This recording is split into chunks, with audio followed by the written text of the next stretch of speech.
Gonna do that. Oh, there we go. Okay, we're recording now. Holy crap. Alright, give me a minute. Things happened, I think, and it's not looking good. Should I have done that? Probably not.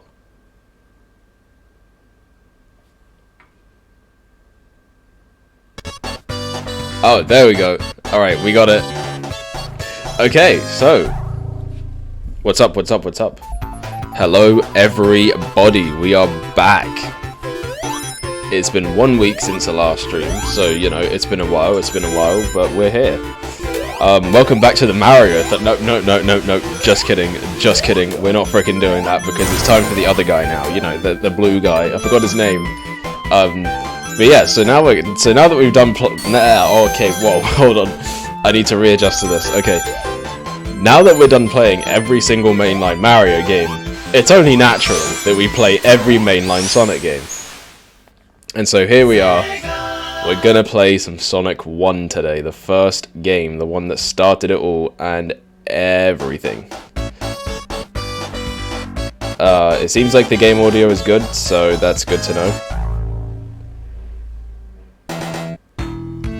I feel like,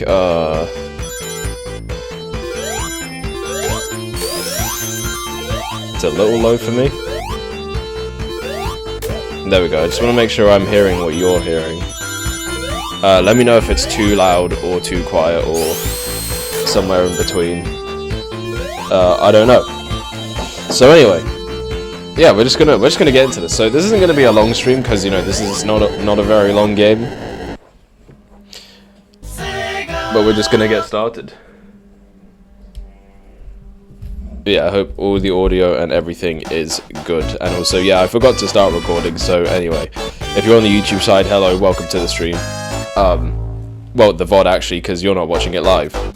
If you're watching on YouTube, you're watching the frickin' VOD. So, you know, you should totally come down to twitch.tv/ExtraZoneArcade, where you'll be able to catch us live, and it will be a lot of fun, so... Yeah, alright, you've seen this title screen like 50 billion times now, so we are going to...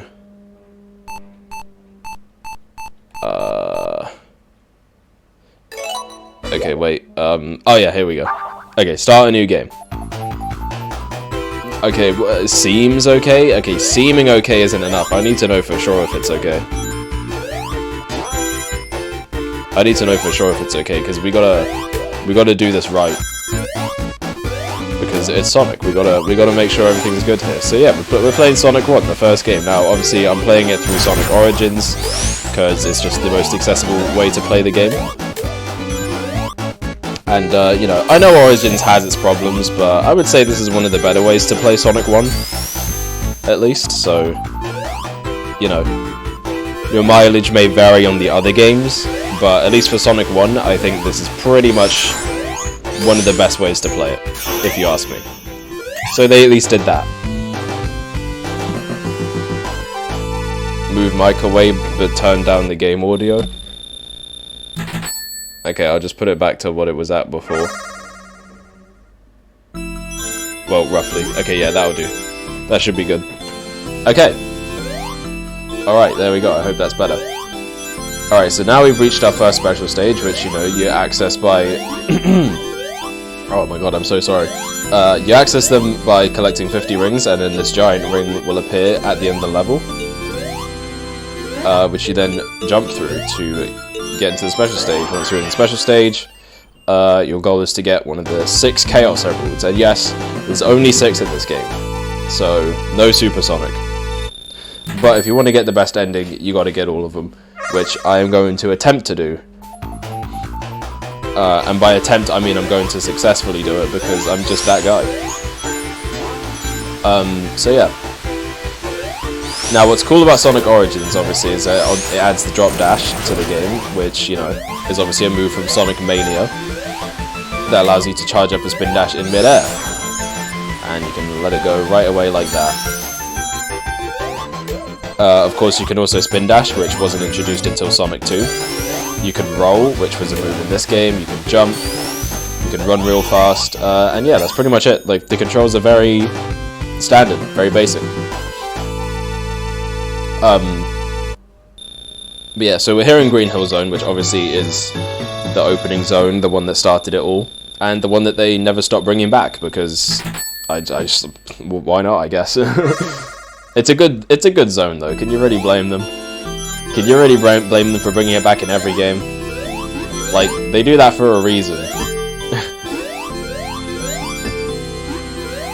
Like, it's not just the, oh my god, the nostalgia. It's also just the fact that it's just a really well-designed zone. So, they wanna try and capture that as much as possible. Because, you know, it really was just a lightning in the bottle kind of thing. I don't think a game like Sonic could have taken off if it didn't exist in the circumstances that it did. Like, Sonic was so popular because he just came about at exactly the right place at the right time. Like, this was the first character, the first video game that was truly a competitor to Mario. Like, he truly took a market share away from Nintendo, which was something that was unheard of at the time. No one could have possibly predicted that would even happen.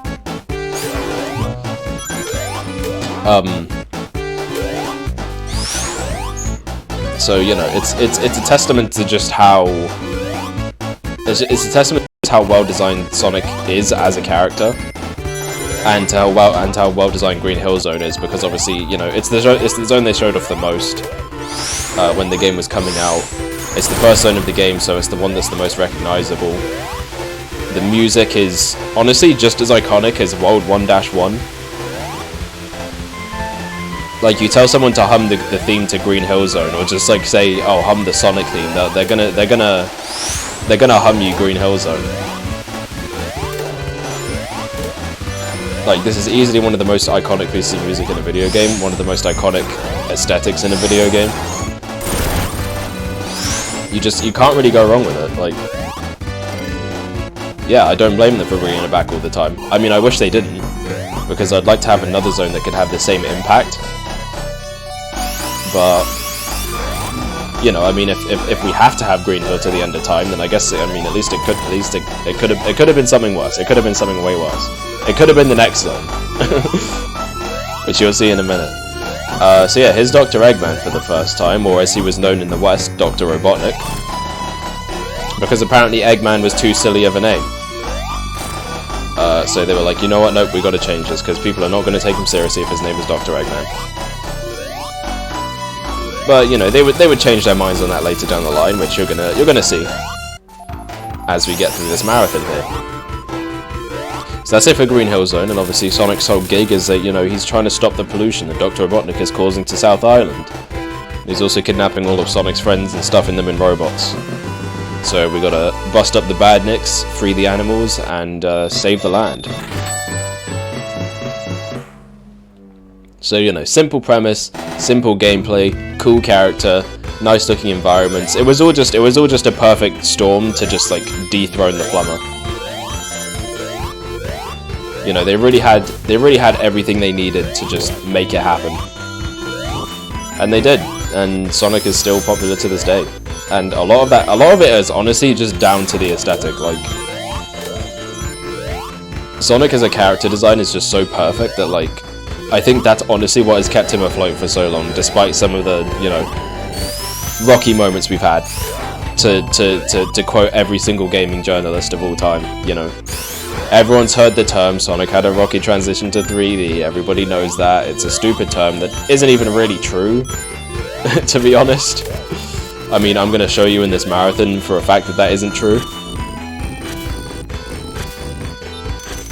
But, you know, despite all of that, and despite some of the fumbles that have happened, like, the one thing that has always stayed true, and the reason why people love this character so much, is just the design. Like, Sonic is just the embodiment of cool.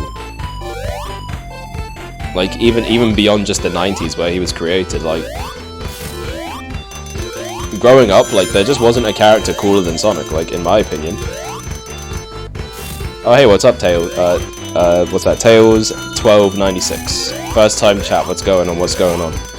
I see you got Tails in the name, so you got to be a Sonic fan too, right?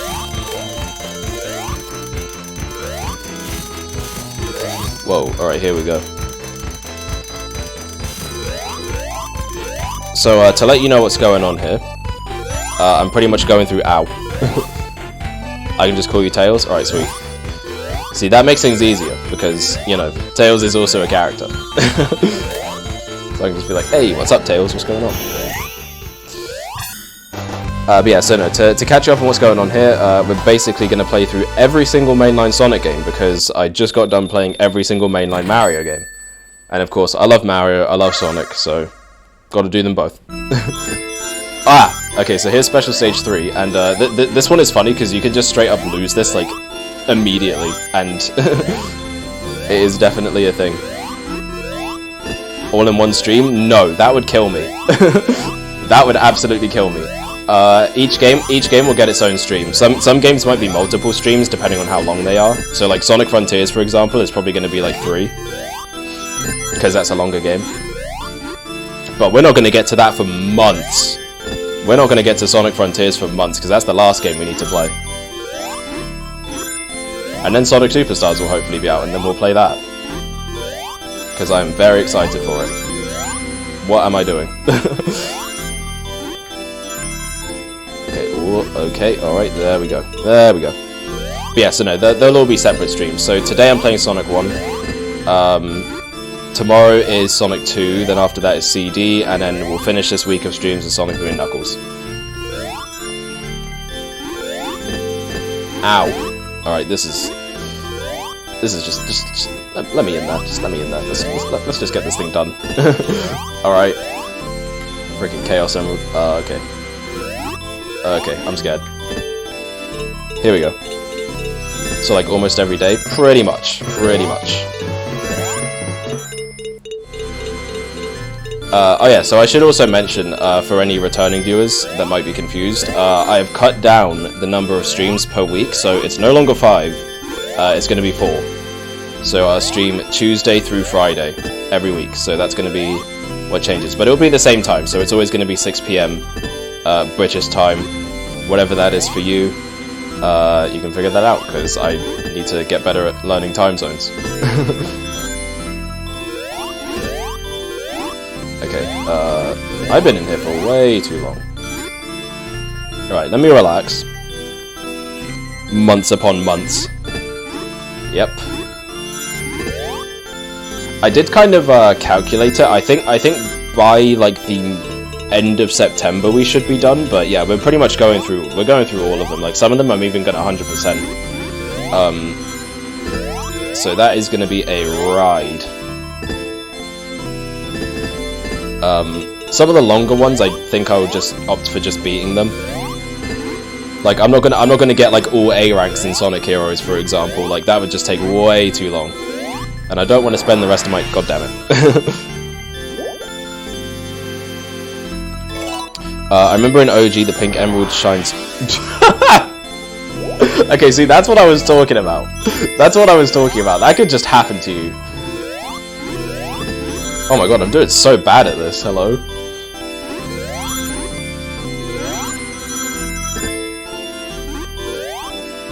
Okay, I need you to let me up there. I think they fixed it in Origins. Yeah, I think you are right, because I remember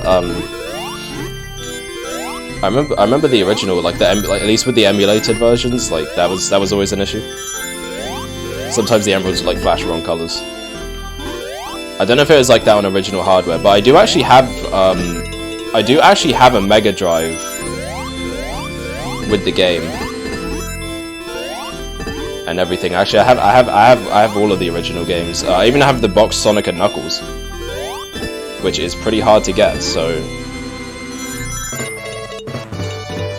that's cool. That's a flex that I can do right now. I also have a very obscure flex. I have Sonic N for the N gauge. You probably don't even know what that is.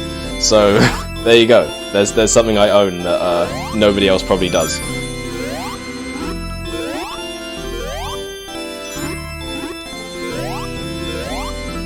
to let you in on it, Sonic N is pretty much a oh, thanks for the follow. Appreciate that. Sonic N is pretty much like how do I explain this? So there was this handheld gaming device in 2003, and it was literally a Nokia phone that could play cartridges. Bro, what is happening? I'm gonna be in this special stage for the rest of my life. But yeah, so basically that's what it was. It was like a handheld gaming device and a Nokia phone like in one, essentially. And there was a port of Sonic Advance on it called Sonic N, and I own a physical copy of it. I don't even have an N gauge. I just have the game. So there you go. Bit of Sonic trivia for you. Oh my god. I'm nearly there. Okay, please. Do not. Stop, please. Okay, oh god. Oh god. Let me in. Let me in. You. No! Oh my god, I'm gonna be here forever. Can't wait for the streams of just Sonic. Oh my god. Yeah, there's going to be a lot of it, especially if I have to keep retrying the special stage. In fact, you know what? No, we're cancelling the marathon. Instead, it's going to be a Sonic 1 Special Stage 3 marathon, where we do nothing but play Special Stage 3 until I pass away. Which is going to be very soon if I have to keep playing this. Alright, let me wait here. I'm not going to do anything. Yes, alright, there we go. Now, we can drop down. There we go! Finally, man! You said it was like Nokia. Was it indestructible like a Nokia? I wouldn't know that. I'm gonna guess yes. I'm gonna say it probably was. We finally did it though. How long were we there for? It must have been like over 5 minutes. I think we spent like 3 times as long in that one special stage as we did in all of Green Hill Zone. I'm not even kidding. 10 minutes? Yeah, it had to have been like 10 minutes. That was actually not good. I usually have better luck there. Alright, don't make fun of me. Or do, because, you know, either way it boosts my engagement. Alright, so now we're in Marble Zone Act 2, and yeah, so Marble Zone is quite the far cry from Green Hill. It's a lot slower, it's a lot more platform oriented. There's a lot more traps and stuff to stop you, so, you know, it's a bit less free-flowing, it's a bit more, you know, bundled in, if you will. So, yeah. A lot of people don't like it because of that, and to be honest, like, over the years, I've softened up on Marble Zone. I used to hate it when I was a kid. Like, let me tell you, this zone, like, stopped my game every time. I'd have the best time of my life zipping through Green Hill, then as soon as I got here, I was like, yeah, I've had enough playing for today. But, you know, I've gotten better at the game. I know a lot of the secret areas here and stuff like that, so, you know, it just makes it a little bit easier to get through nowadays, so it's not the worst thing ever. I'm terrible at special stage, so I can't say nothing. Fair enough. Fair enough. To be honest, there is an element of luck with the special stages in this game. You just kind of have to, like, go with the flow. So, you know, I think the best method is to just not fight it too much. So if you stomp on all those blocks, you basically get a ton of points. Which is very nice. Although points don't really matter, let's be honest. No one is really playing for points.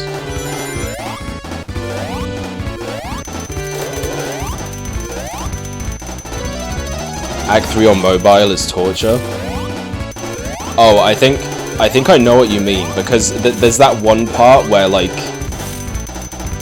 we'll get to it, but I'm gonna try and describe it. But I bet you're talking about that one part where there's, like, these really thin platforms and the crushers, and you have to jump on them, and, like, spikes also come up. Hover over lava. Yeah, it's not great. It's not great on mobile with the touch controls. Which, you know, essentially Sonic Origins is just the mobile versions just put onto console, which honestly, like, I've been wanting for a long time. So, you know, that's why I'm one of those people that does like Origins and think that it gets the job done. It's fine. I'm not going to be using it to play Sonic 3 though, because I don't think the Sonic 3 version on Origins is very good at all.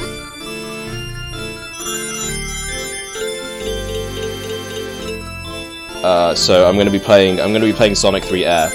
But that's gonna be the only fan version that I'm gonna play, just because it's so good I can like hardly go back to any other version of the game. Well, okay, I wouldn't say that. I can still play the game just fine, but Air is like really good. It's insanely good. So I'm gonna be playing through with that. But we're not doing anything else like Project 06 or anything like that. That's gonna be the only one. I'm also, actually no, I'm lying. I'm also going to use Better SADX for Sonic Adventure 1, which is a mod for the Steam version of Sonic Adventure DX. So you know, I want to make sure I'm playing some of the more definitive versions of these games, because you know, I want to show people that Sonic has always been good. You know, I know the classic IGN quote is old at this point, but you know, Sonic was always good. All right. Don't let anyone tell you otherwise. I wanted to kill myself on Act 3 mobile. Or kill my game. Okay. See, I don't think I can say KMS because Twitch won't let me. Yes, Air is fantastic. It's really good. I don't know if there's a way you can play it now since the Sonic 3 version on Steam has been delisted. I managed to obviously get it before then, but I don't know if you can play. I don't know if you can download it now because you need the file of the Steam version. There might be some other version you can download, but like for the main version of Air that's supported, you need to have an actual copy of the game on Steam. But you can't get that anymore, so I don't know what's up with that, but you know, I'm lucky enough to have it, so we're all good there. But yeah, no. People hate on me for liking Sonic. Yeah, no, that's... I'm not gonna lie to you, I have a lot of stories about that. I wasn't ever picked on for it, but I definitely had, like... It was so annoying, right? Because whenever I talk about Sonic, people, like, don't get it at all. And it's like really frustrating to me. Like, a lot of people just don't see the appeal, and I'm like, well, how? My autistic ass loves shit like this, alright? So, I don't see the issue. In the mobile people provide the ROM. Oh, okay. I forgot that I forgot that you could do that.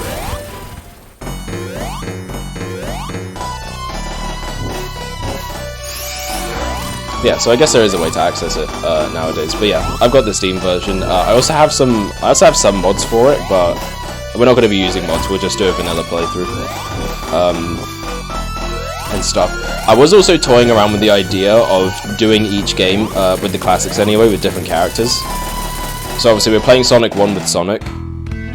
We could do like Sonic 2 with Tails, Sonic CD with Amy, Sonic 3 with Knuckles, but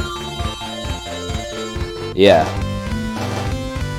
I don't know, we might do that. I was also considering if I should do Sonic 3 and Knuckles with Sonic's playthrough and also Knuckles' playthrough, because Knuckles is different enough. And also I'm biased as hell because 3 and K is my favourite game in the series. So, yeah.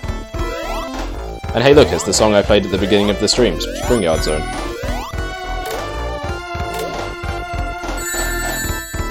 So now I'm like, yes, finally a Sonic fan friend. And also, I'm autistic too. Oh, sweet. See, we've already got so much in common. This is awesome. Oh crap. Alright, here we go. What am I doing? What am I doing? Yeah, this zone is pretty much where you can like really test the physics. Because there's a lot of really steep slopes and other things that you can kind of launch off of like that. That is a lot of buzz bombers inside there. That is a lot of buzz bombers. Yeah, Spring Yard Zone is pretty cool. I would say the only downside is just those parts there where you have to wait on the slow moving blocks. But other than that, I actually really like the zone. It's not bad. I often kind of get people, or I hear people say about how, what's it called?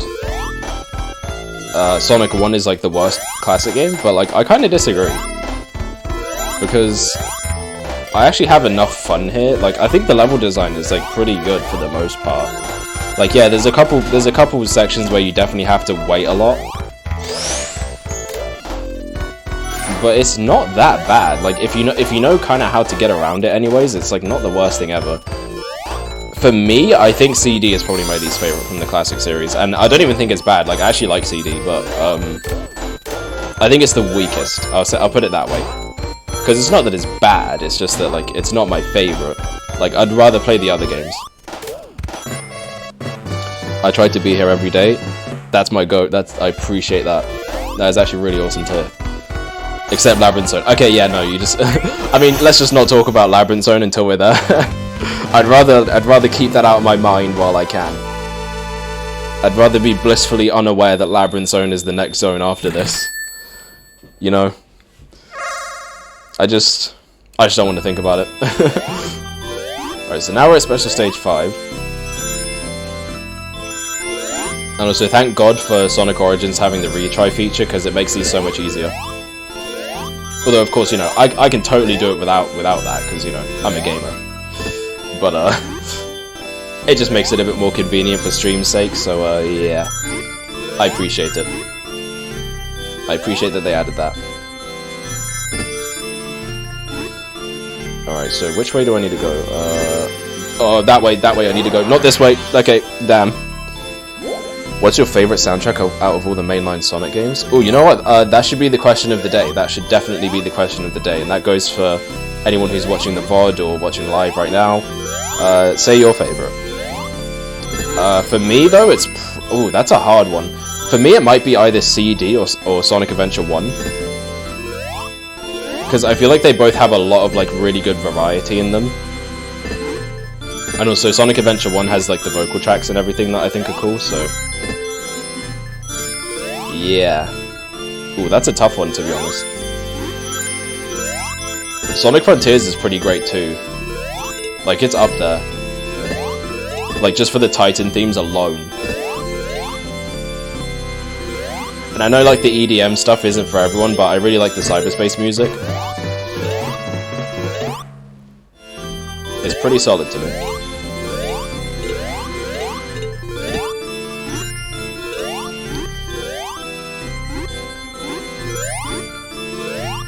Mine's probably Breakthrough It All from Frontiers. That's a very good pick. That is a very good pick. I'm down with that. I actually can't wait to get to Frontiers. It's going to be a lot of fun. I think I've played through it like maybe 5 times now from start to finish. But it's been a while since my last like full playthrough of it. I did start a New Game Plus file because of the recent update adding it, but I haven't really got anywhere with it. Mostly just because I've been busy with the streams. So, you know. We might do the Frontiers stream with New Game Plus. Maybe. We'll see. At first I didn't like it much, but I've grown to it. I think my favorite Titan theme for Frontiers is it's gotta be Find Your Flame. I love Find Your Flame. Like, they got the guy that did the Infinite theme back and just made it better. And I love that. I love that they did that. And also that ending segment when it syncs up with the boss fight. That gave me chills. I won't spoil it though, in case, you know, obviously there are people watching who haven't played it yet, but it is very cool. It is very cool.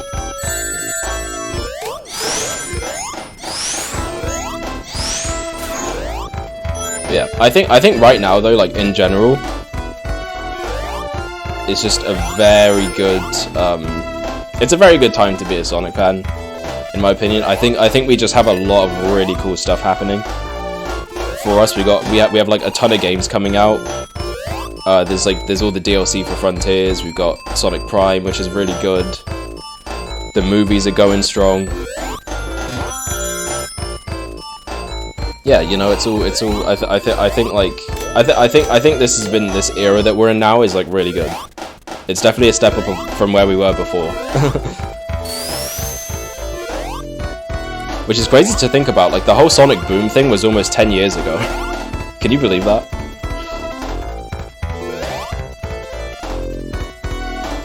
I played to Island 4 and then my game reset. Ah, man, you hate to see it. You hate to see it. But it's okay. You can it just means you can re-experience peak gaming again. So it's not all that bad. Ah, I missed the last ring. I have to get the last thing in Labyrinth Zone now. God damn it. I really like Undefeatable. Undefeatable is really solid. Really solid. Movie 3 is coming December 2024, I think. Yeah, they did confirm that. I don't know if that's still gonna happen though, because you know, if you don't know, there's the whole the writers' strike, which wouldn't have affected the movie because it was already written before that happened. But then the actors joined in on the strike, and obviously the actors are going to be very important for the movie and everything. So I wonder if it's going to get delayed because of that.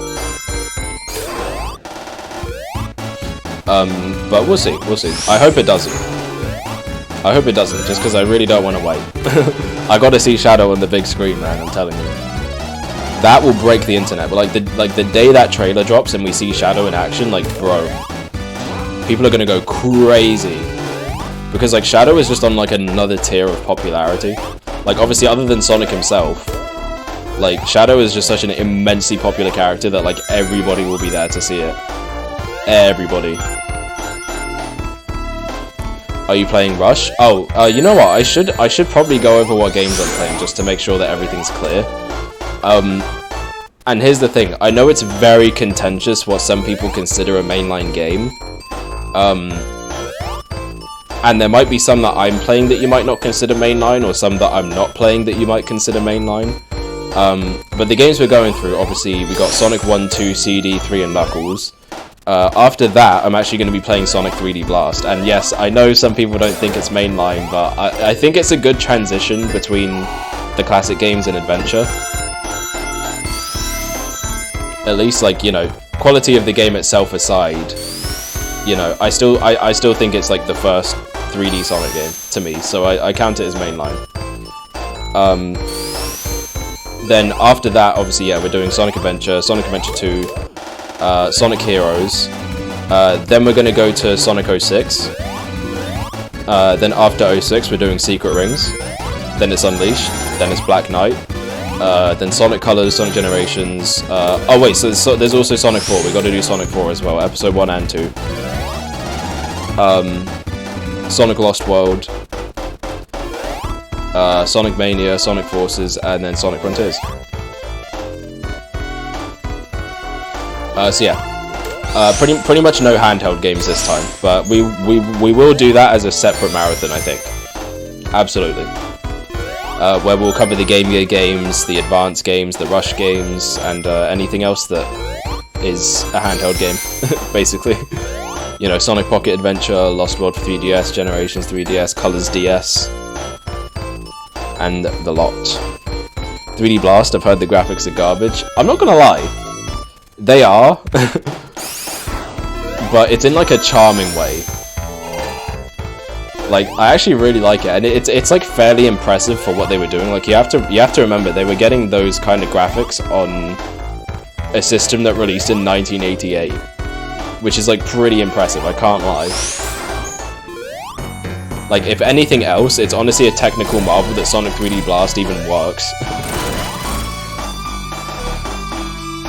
So I think I can appreciate it for that, at least. You know, maybe gameplay notwithstanding. Yeah. So here's our next Robotnik Eggman boss battle, and basically he's gonna use a spike on you, but you gotta hit him. He's very easy. All right, there we go. So that was it for Spring Yard Zone. very easy, very basic, but we did it. Well, okay, there were a couple tricky bits there, but you know, it's all good. Labyrinth is next. Yep. Here it is. Here it is. There is actually something I'm going to show you that you might not even know about, and I didn't even find out about this until like maybe a year ago, but I'll show you when we get there. So here's Labyrinth Zone, and in case you didn't hate underwater levels enough in video games, now we're going to stick this, you know, famously fast character into an extremely slow environment that's really caved off and just annoying to navigate. I don't know what they were thinking. And you want to know what's even worse?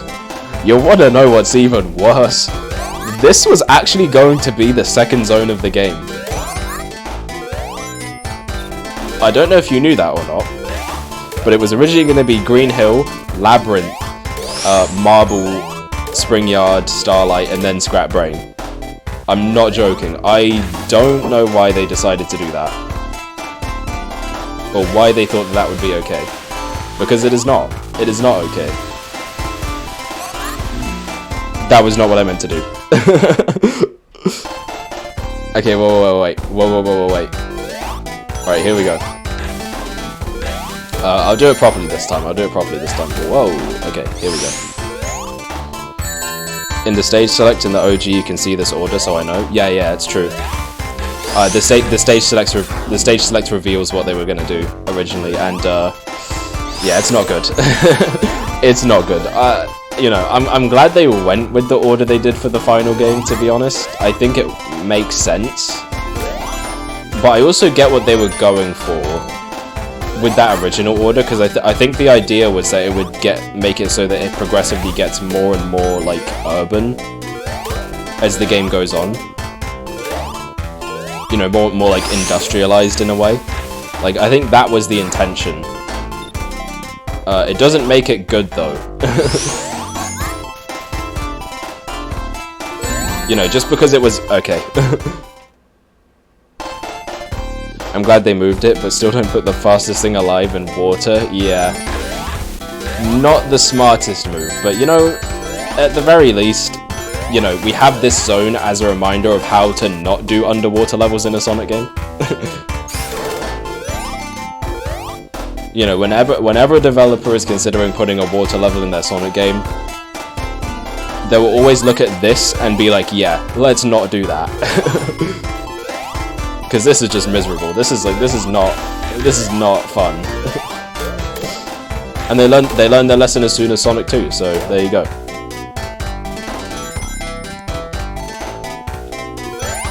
Okay, so I missed it.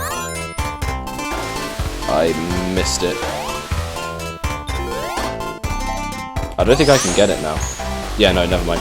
Basically, if you climb back up to the top of that section, to the top of the water, there's a platform that, like, basically takes you to the end of the level. I don't know if you know about that, but, yeah, you can boot up the game and go ahead and try it for yourself if you like. But yeah, that is a thing. And I didn't find out about that until, like, a year ago, and I was so mad.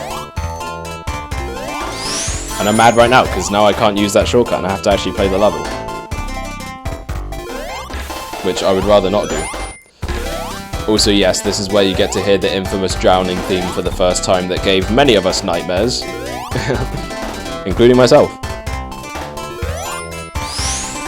Seriously, I think I was scared to, like, go underwater, like, for a year after I played this game.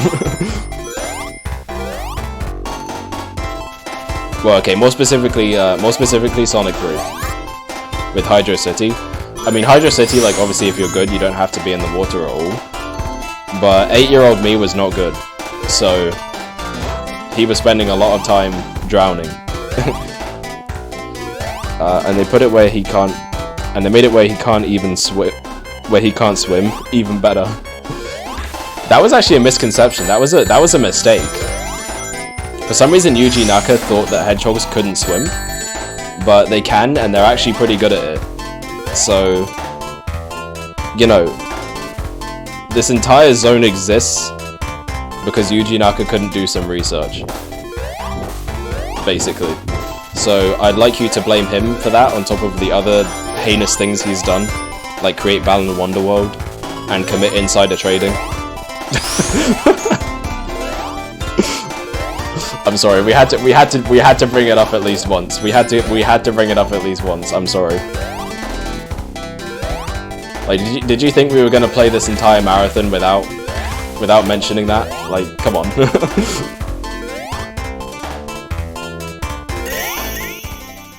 Don't I have to play the game? I hate no shortcuts, man. Honestly,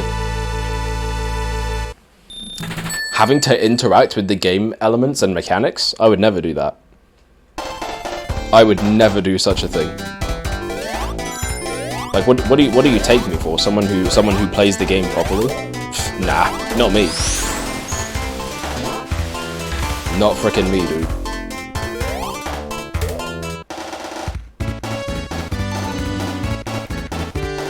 Alright, here we go. Woo! Alright, there we go. So, I've only got a few more chances to get a special stage. The last one, that is. So, I gotta make sure that I'm holding onto some rings. Which is very difficult to do in Labyrinth Zone. As you probably can see. Okay, I'm gonna drown. I'm going to drown. Oh, never mind, I'm not gonna drown.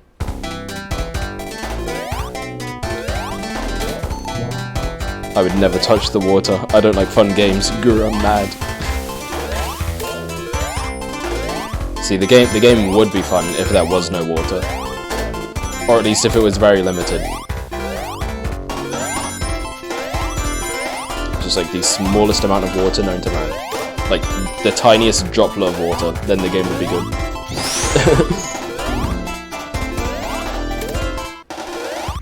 I think I played like a ROM hack at one point that's literally just...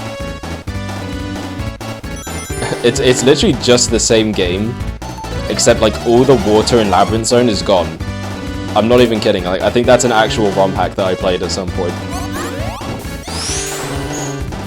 It doesn't make it that much better, but like, you know, at least it can be a slow level where I don't have to be even slower because of water. Ow! Okay, that guy was very hard to avoid. He's just under a very tight ceiling. Okay, wait, let me crouch under him. There we go. Okay. Alright. In S3 and K, there is more water than this. That you're actually right, to be fair. Every zone in that game has water, I think, except for Marble Garden. Well, okay, in the Sonic 3 half, it is. In Sonic and Knuckles half, there is actually no water either. But there's still almost half the game that has water in it.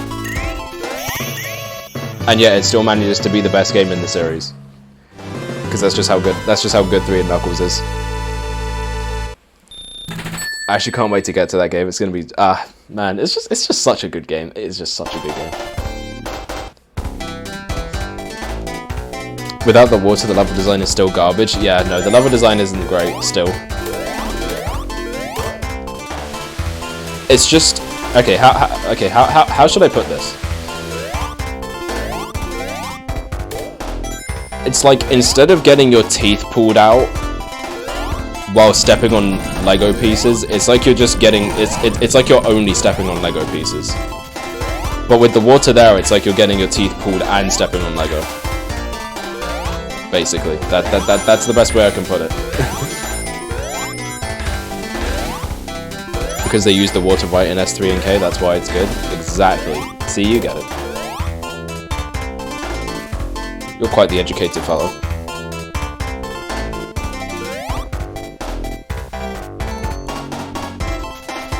Alright, so now we're in Act 3. So I missed my chance to get a special stage here, but that's okay, because it's much easier to do it in the next zone. Which is what we will do. Also, this zone has one of the worst boss fights in the entire series history. So, just be prepared for that. I mean, I can usually get through it fine. At least as fine as, you know, a car crash could be. So... And not just any car crash, like a car crash in slow motion.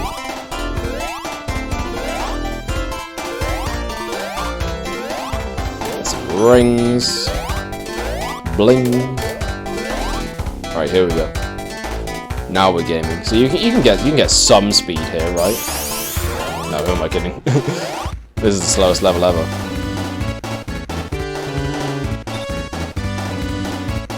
Because the one thing I want to be doing in a game called Sonic the Hedgehog is to be just trudging extremely slowly through water. But hey, at least I get to be invincible for a bit longer.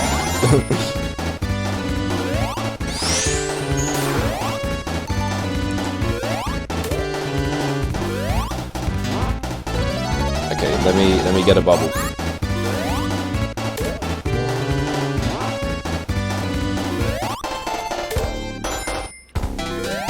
No. You've got to be kidding me.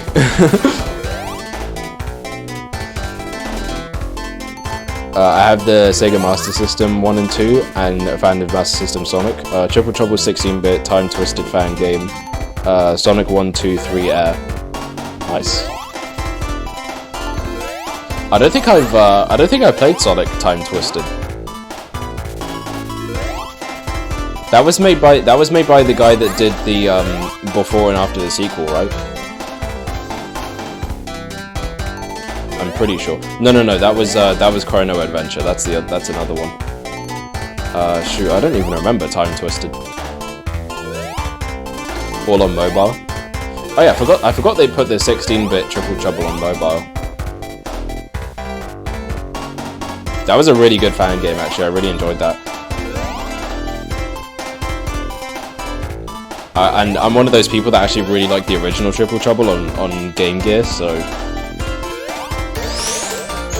that fan game was pretty cool to me. If it, like, honestly, a lot of people always talk about like what the true sequel to Sonic 3 is, and I would say that fan game honestly feels like it would be it. Like in an alternate timeline, if Triple Trouble was actually a Mega Drive game,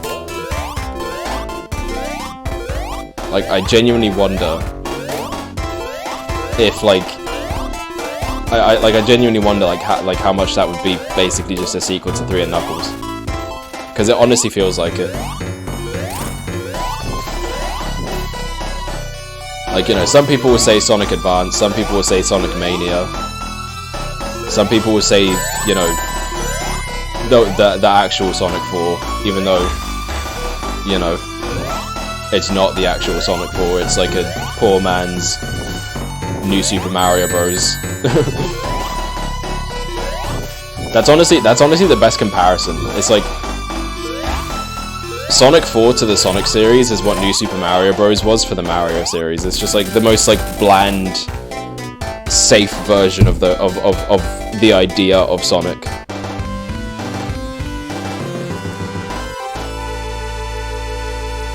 The Labyrinth music is the only thing that makes this level better. Yeah. Honestly, Labyrinth is probably my favorite song in the game. Actually, never mind, I just forgot that Starlight exists. I forgot that Starlight Zone is a banger. And it's also my favorite zone in the game. Purely on the virtue that it hasn't come back as much as Green Hill, so I get to just appreciate it here. But I actually really like Starlight Zone. It's a very fun zone. You can get very fast here. Like that. Woo! Physics. There we go.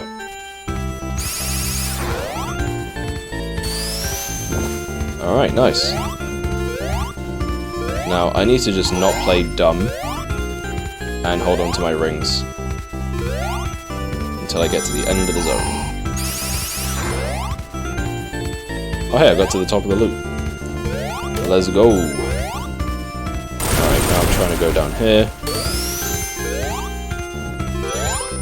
And that's it. There we go. See, it's nice and short. It's a nice breezy, quick level after the torture of Labyrinth Zone.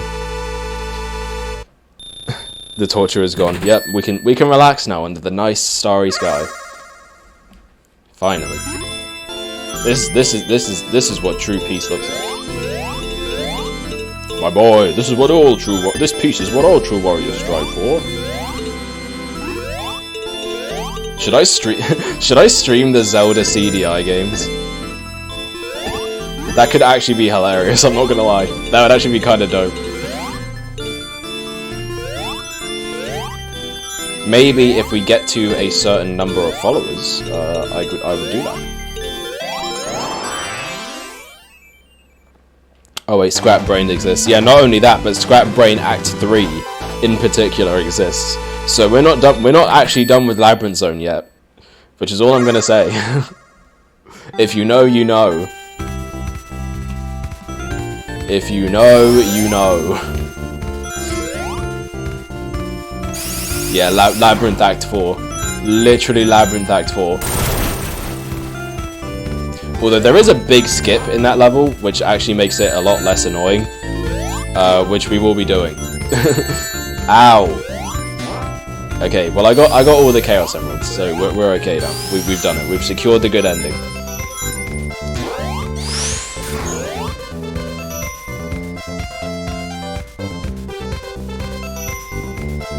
But water. Yep.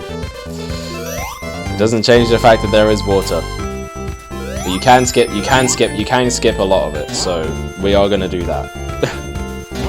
Just because I don't know about you, but I don't like to torture myself.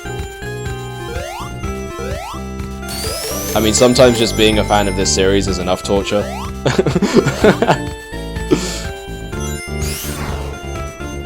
But not recently, like I said. But I think we're in a very good era for Sonic now. So Sega better not screw it up, because it always goes like this. Have you ever noticed? It's always at the start of the decade they do really good, then midway through they kind of fumble and have to find their way back towards the end. Like every decade that happens. Think about it. The 90s, we got the classic trilogy in CD, some of the best games ever made, right? Then the mid-90s happens and the Saturn comes out, and there's no Sonic game for that. Sonic goes on like this huge hiatus. Sonic Extreme goes into development hell and then gets cancelled. And then at the end of the decade, we finally come back with Sonic Adventure. In the 2000s, we had Sonic Adventure 2, we had Sonic Heroes, the Advance games, the Rush games, and it was all looking good, right? Then we started to get Shadow the Hedgehog and Sonic 06 and Sonic and the Secret Rings, and it was looking kind of crappy. And then at the end of the decade, we started to get good games again. We got Sonic Unleashed, we got Sonic and the Black Knight, which was much better than Secret Rings. So yay. Then it happened again in the 2010s. We got Sonic Colors, we got Sonic Generations, we got the All-Stars Racing games as well, and those were all really good. And then midway through, the Sonic Boom fiasco happened, and we suddenly started getting bad games again, and it's like, what the hell is happening? And in the end of the decade, I mean, to be honest, it wasn't that much better. But we did get Sonic Mania, so, you know, that makes up for it. And now we're in the 2020s, and we've started out good with Sonic Frontiers and Sonic Superstars and all the other cool stuff that's coming out. But then something's gonna happen in the middle of the decade and we're all gonna die.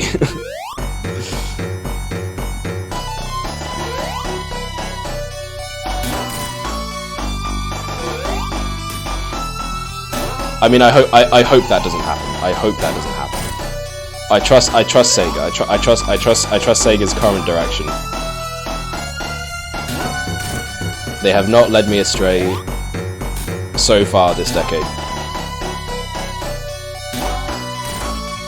Origins is mad little nitpicks here and there. Yeah, I can see that.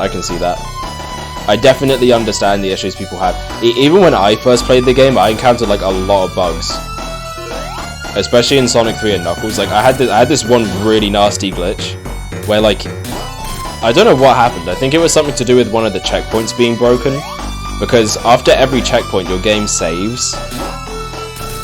So I think what happened was there was some bugged checkpoint that caused the game to save when I didn't have like all the Super Emeralds. So like it erased my Super Emeralds and I couldn't go to Doomsday Zone. I think that was patched, but I remember that happened when I first got the game, and it was like, what the hell? And that definitely doesn't happen in the original. Because I played that game, like, to death. And I'd never once had that issue. But other than that, like, honestly, that was, like, the worst issue I ever encountered in Origins. And it's never happened to me again since that first time. So, I think Origins is fine. I think it's not that bad. The biggest disappointment is just that Sonic 3 and Knuckles is not great on this collection at all. Which really sucks considering the fact that it's the first time in over a decade that we actually had the game re-released. Because of the music issues. Which, you know, they found their way around, you know, like it or not. So at least we got the game back, but it just isn't as good as it could have been, you know?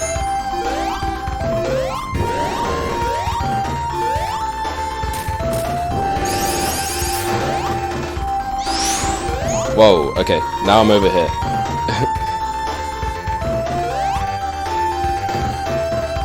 Ouch, that's gotta hurt. I bet it did. I bet it did. You know, Sonic goes through a lot of turmoil in these zones.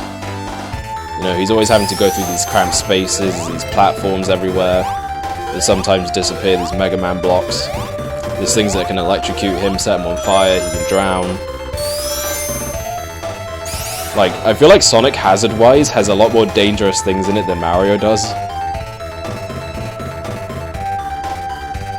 The old Ice Cat music will be missed, yeah. Yeah, good old hard times.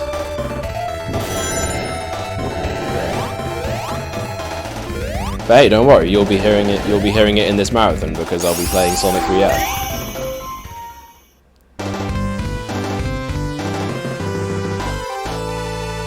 Losing the Super modes must hurt. It did.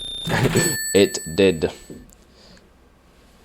But actually, it's not that bad because I like doing Blue Sphere a lot. Blue Sphere is actually like the one special stage in Sonic where like I will actively go back and play it like every time. Like I even played that actual Blue Sphere game mode a lot.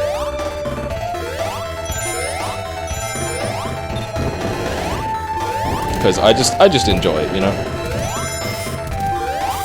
It's just fun. It's the best special stage in my opinion. The ones from Sonic Rush are like surprisingly really good as well, because like it is just the Sonic 2 special stage format, but like because of the touch controls, there's like a level of precision with it that just makes it like a lot of fun. Like Sonic Rush actually does really good with the special stages. Colors DS basically has the same ones, but you collect like spheres instead of rings in that one. And you know, that one's a lot of fun too. Yeah, so here's Scrap Brain Act 2, we're more inside the base. And it gets hella dangerous in here, as you can see. Ow. I would be struck. Yeah, I'm not gonna lie, I was like, damn, this is pain.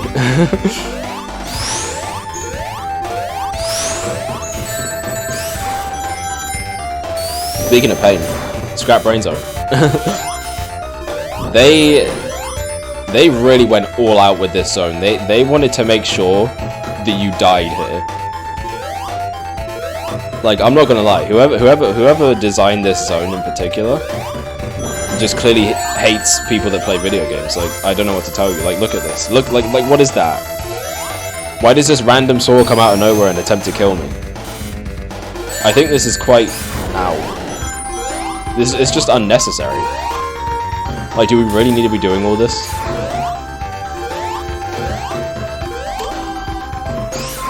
Wait, oh yeah, I need to go down. That's right.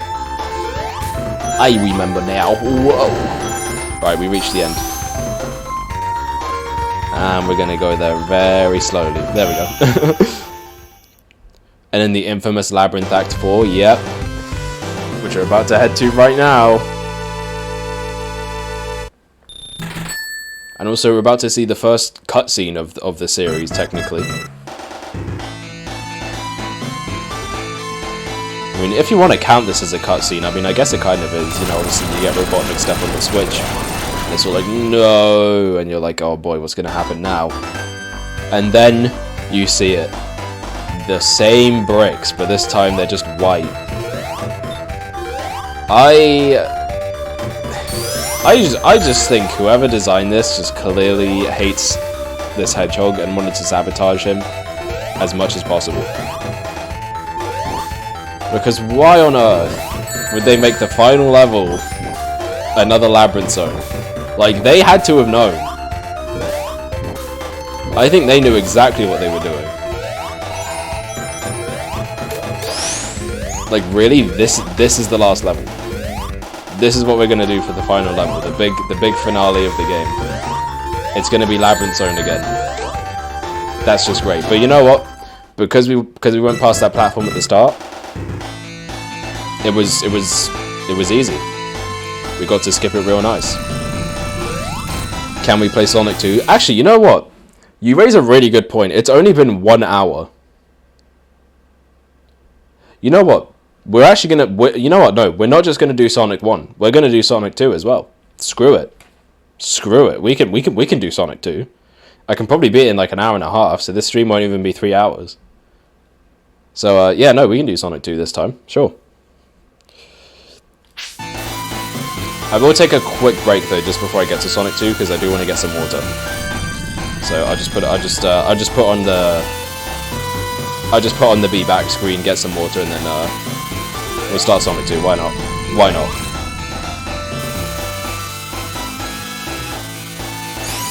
I got to give the fans what they want.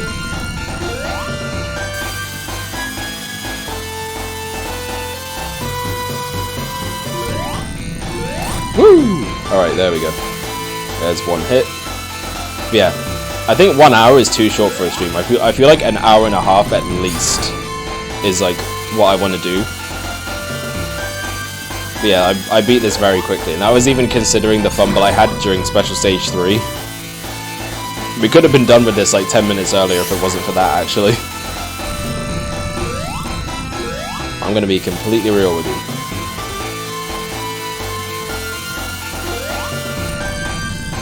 Okay.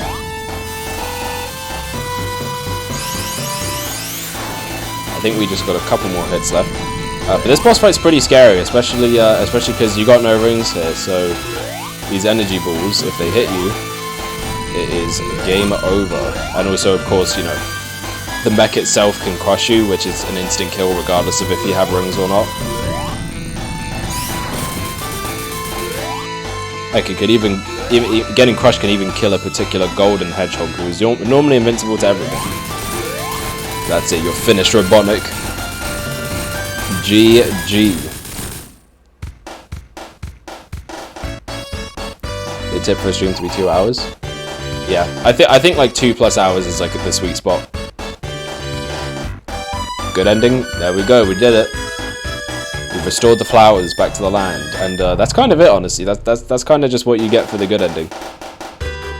So that's pretty good. So yeah, that's it for Sonic 1. So that was obviously very short because I played the hell out of this game. Like, you know, it's just like I feel like, especially with the classic Sonic games, like, I can always go back to them no matter what. Even this game, yes, I know some of the levels aren't great, especially like Marble Zone and Labyrinth, but like honestly, other than that, like, they're just really fun games to play. They're infinitely replayable, and like, this game is no different, so it's a hell of a lot of fun. I love Mario, but if we're gonna honest to God compare both of their first games, I don't even think it's close. I don't even think it's close. I think Sonic's debut is stronger. And it had to be. It had to be stronger because that's who he was competing with. Sonic had to make an impression, and by God did he make an impression. So, the fact that this series has even lasted as long as it has could not have possibly happened if they didn't get off on such a good foot with this game. And believe you me, it only gets better from here. It only gets better from here. So, hats off to Sega, honestly. Hats off to Sonic Team. You know, they were just a small ragtag group of developers, maybe 4 or less people working on this game. Well, okay, maybe 4 is a little too little, but it's like maybe 10 to 15 people worked on this game, which is not a lot.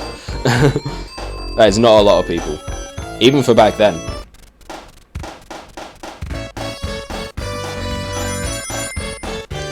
So yeah, that's it for Sonic 1. It's a lot of fun. You know, it's a great introduction to the character, a great introduction to the world, and yeah, you got to appreciate this game for giving us what we have today. And of course, because we got the good ending as well, Eggman is very upset about that. Because in this screen, he'd usually be juggling the Chaos Emeralds, but guess what? He don't got any because I have them all. Eat it. So that's it. We're heading to. I guess we're just gonna head to Sonic 2 now. It's only been an hour, so you know I don't wanna have that be the entire stream. Oh yeah, wait, because I'm playing Origins. There's also this little cutscene right here, which is pretty nice. I like the animations. The animations are very based and dope. And the 7th Chaos Emerald joins the rest over on South Island.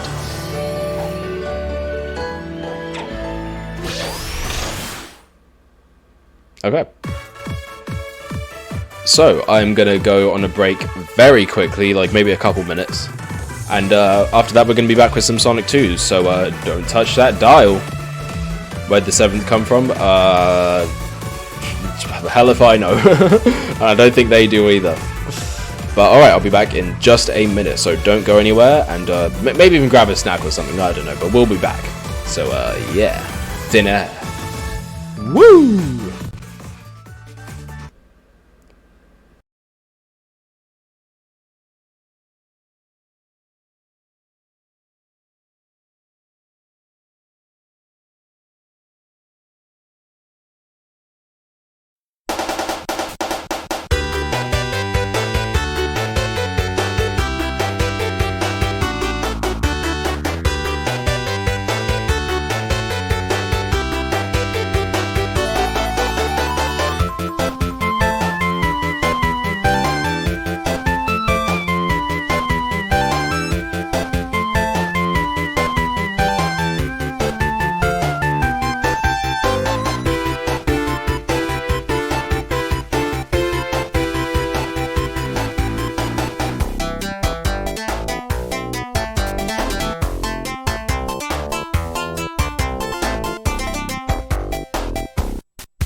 And we're back!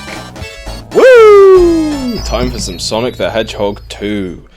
So yeah, no, we beat Sonic 1 very quickly. It only took an hour, so we're gonna play Sonic 2 as well. And then, yeah, that means that tomorrow's pretty much gonna be exclusively Sonic CD.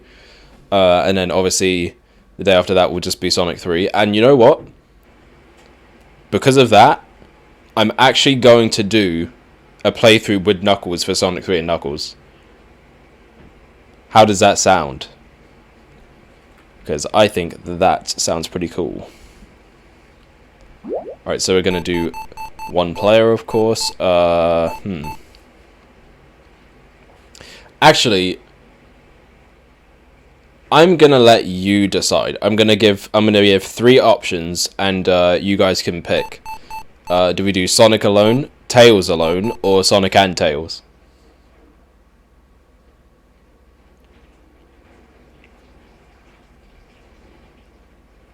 How are we gonna do Sonic 2? Sonic and Tails? Okay. Sounds good to me. Alright, let me start a new game here. There we go. And yeah, we're just gonna get straight off to the races. Let's freaking do this. So Sonic 2. So first zone, Emerald Hill. Obviously very reminiscent of Green Hill. But hot take. I'm not gonna lie to you, I think Emerald Hill is better than Green Hill. Like, it's just more vibrant. There's a lot more speed you can get here as well. Like, it's a lot more speed focused than everything. So like right off the bat, it shows you that Sonic 2 is not messing around. Like, this game will have you go fast, very fast. So it's just a really great opening zone. Like, it really lays out the foundation of what the rest of the game will be like. S and T. All right, cool. We got Sonic and Tails in this. Tails can be a brat in the special stage. Oh yeah, and we're about to see it. So yeah, special stages. These are accessed differently from the first game. What you got to do is collect 50 rings, but instead of getting to the end with 50 rings, you got to just hit a checkpoint, and these sparkles will appear, which you then jump into, which takes you into the special stage, which, as you can see, is very different than the one in Sonic 1. And this special stage format is pretty much the half pipe, which we'll also see in other games as well. Like, this is probably the most used type of special stage. Most of the time it's adapted like differently, but it's the same idea. Generally speaking, sometimes it's even a full pipe, like a tube. But yeah. So the thing that can make Tails annoying in the special stages, for those who don't know, is he follows your movements but at a slight delay. So if I tap left, he'll also move left, but like half a second after me. Which also applies to him jumping and stuff. So it means that he can get hit by bombs a lot. So the best thing to do when playing with Tails is to just honestly play as if he doesn't exist. And also just try and time your jumps and stuff like that, like, slightly early, to avoid getting hit. If Tails has, like, a substantial amount of rings anyways. But other than that, you know, you should be fine. These special stages do get pretty tough later on, so, you know, keep an eye out for that. And another thing you can also do is you can actually get all of the Chaos Emeralds in just Emerald Hill alone. Like, it is possible to do that. Because there are a lot of checkpoints here.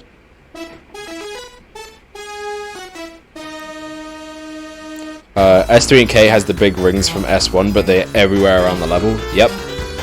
Which I think makes for the most fun system for getting to the special stage, because it doesn't require rings to get in. It's just, like, literally all you have to do is just find the big ring.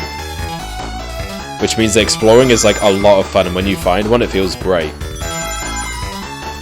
Not only that, but then you're also rewarded to the best special stage in the entire series, so there's also that.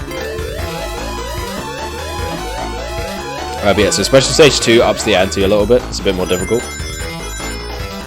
And now they're going to have you also run around the ceiling, which is mostly invisible, but just ignore that. You know, let's just say Sonic is running so fast that he's just covering the gap. Also, another thing that obviously Origins improves that's from the mobile version is the frame rate. Obviously on original hardware, the frame rate in the special stage is not as smooth, which means it's much harder to see things coming and react in time. Whoa. Ow. Not that it matters, because I'm still going to get hit. But you get the point. It's much easier to see what's ahead of you in this version, so that also is a benefit of playing it here. And look, we got the grape Jolly Rancher. More reason to explore in S3 and K. Yep. I'm telling you, man, it's peak. Just the exploration and level design in that game, just like it's if you've ever looked up one of the level maps for that game, they're absolutely huge. Like, the levels are massive in Sonic 3 and Knuckles. Because they want you to explore it, like, genuinely. But it's in such a way where you can explore them, but it doesn't feel like it takes away from the speed of the game. Like, Sonic 3 and Knuckles is still a very fast game. In terms of just, like, the speed of it. Okay, wait. I'm scared that this guy's gonna hit me. There we go.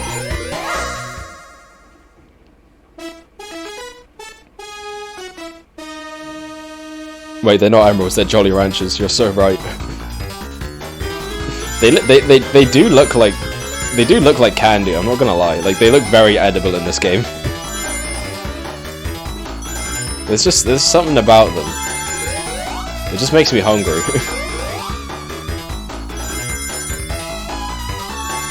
Like, it looks like you can chew on them, and there's like gooey stuff inside. Like candy gooey filling. In Sonic 1 it's not so edible looking. Yeah, specifically this game. They just look very edible. They look like medicine tablets in 3D Blast, actually. I always thought it looked like medicine. Like a lozenge or something that you like swallow with water. It looks like a throat candy, like a throat sweet. They look like gushers. Oh yeah, no, I was more thinking of gushers, you're right. I need to brush up on my American candy. Whoa!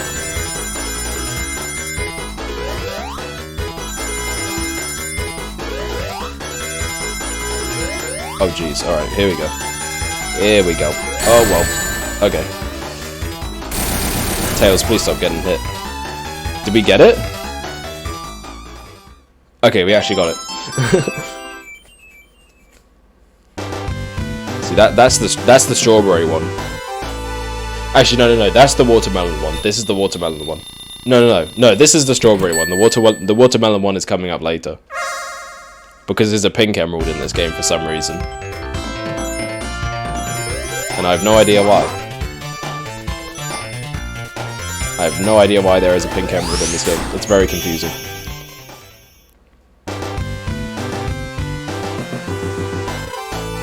If Tails doesn't get rings, he can be a brat because he has no rings to lose. Either way, Tails sucks. Because either he doesn't get any rings, so he's not really helping, or he gets rings and then also loses them. Which isn't helping.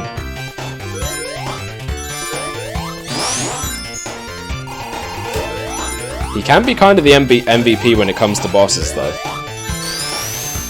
You can kind of get him to just tank the bosses. Because he also doesn't die.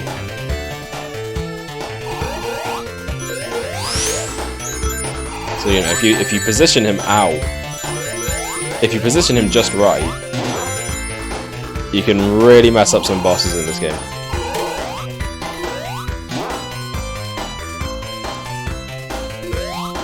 Okay, I don't even remember where this goes.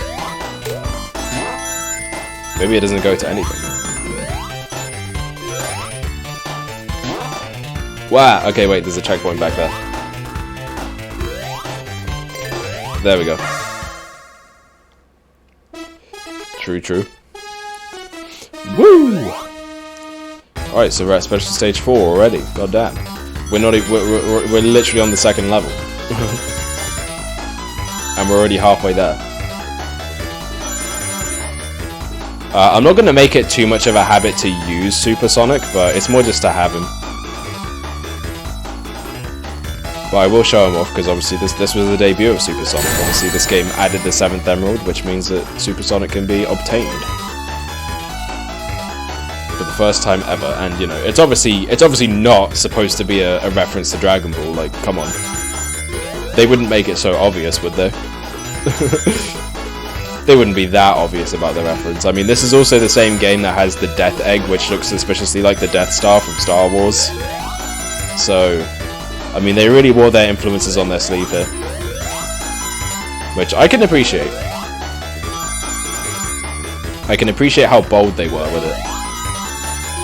Like, they knew what they were doing. And you know what? I respect it. Right, now we've got to get 150, which is not going to be as easy as it looks. Because I've got this little orange dude following me.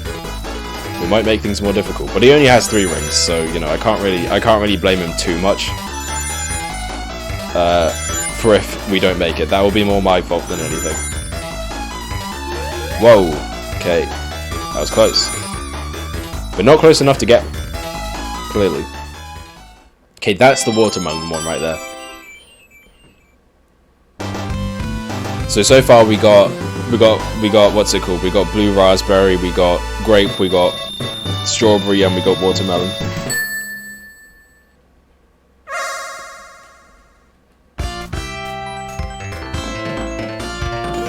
So there you go. There are your flavors for all you fans of flavored things, which I am one. I am a fan of flavored things too. As opposed to non-flavored things. Okay, there's a checkpoint up here, right? Maybe not.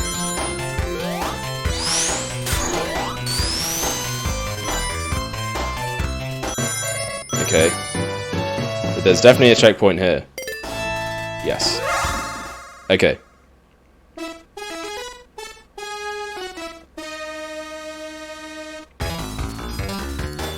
Play S1F and S2A. I think I know what you're talking about. Wait, let me see if I can get the names right. Is it Sonic 1 Forever and Sonic 2 Absolute? Because I've seen videos on them, and they are very cool. Like, I think Origins should have taken more cues from those. Yeah, I'm right. Yeah. Because, yeah, no, they're basically the mobile versions, but with just, like, more added stuff. It's pretty much like Sonic 3 Air, but for Sonic 1 and 2, is what I gathered from it.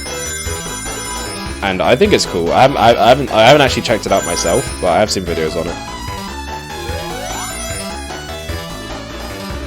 And yeah, so I'll definitely try them out at some point. I might even do a stream on them. I don't know. We'll see. I want to do a lot of Sonic content just because, you know, I love Sonic. It's my favorite video game series. I'm not going to lie to you. It just straight up is. Like, it always has been. It was the first one I really got into, like, heavily. Like, it's the first one I really invested myself in a lot. Because obviously I played some video games before Sonic, but it was the first one that really got me hooked into, like, playing games and everything, and just, like, you know, a lot of the stuff I've done has been inspired by Sonic. Like, you know, I do art and stuff, and a lot of it is very based on, like, a lot of it is very based in, like, that Sonic style. So now we got the lemon flavor. Basically the remastered trio, yeah. Will you get the Chaos Gushers? Of course I will. The Chaos Gushers are powerful and tasty, which, you know, you can't really get better than that. You can't really get better than powerful and tasty. So, you know, if anything, I'd be doing a disservice to myself to not do that. You know, Gusher Sonic. Honestly, if anything, Hyper Sonic is Gusher Sonic. Hypersonic looks very edible. Well, except for the spiky part, you know, maybe not that. But yeah, so here's the boss, and he's very pathetic. He just kind of rolls around in his tank, and he's very easy to avoid. So, there we go. Goodbye, sir. Now, we didn't get all the emeralds in Emerald Hill, but it is possible to do. Not Super Sonic, Gusher Sonic.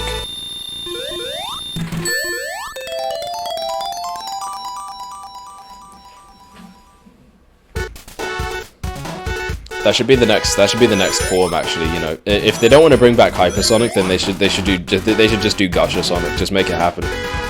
at this point, you know? Also, I want to go on the top path because I feel like it. Ow. So yeah, here's Chemical Plant, the second most reused zone in Sonic history. And again, just like Green Hill, it's honestly for good reason. Like, Chemical Plant is just such an insanely well-designed level. It's super fast-paced, really cool setting, amazing music.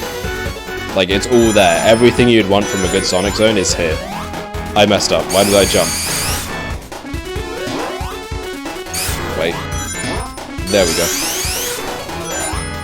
Yeah, in fact, the sense of speed here is, like, so insane that, like, Sonic can, like, outrun the camera very easily in this zone. Which I just think is the most badass thing ever. Like, that blew me away when I was a kid. Even though, obviously, like, there were more advanced games out at the time, like, just the idea that Sonic could just outrun the camera because he was so fast was just, like, insanely cool to me.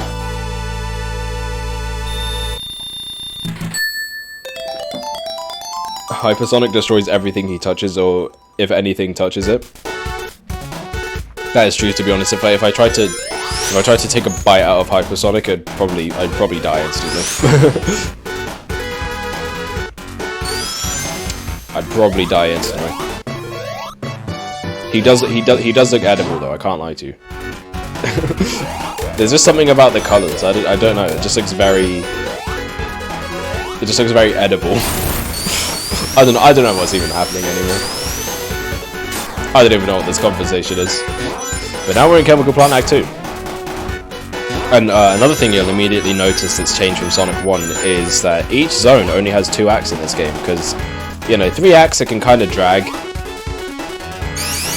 a little bit, so, you know, they opted for a faster paced game by having 2 acts. Although there is one zone later that does go back to 3, which we will get to, and it will not be fun. Alright, don't want to get crushed by that.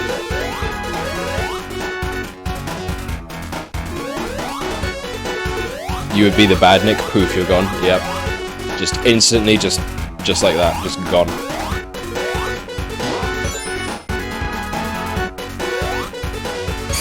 Wait a minute, what? I went backwards?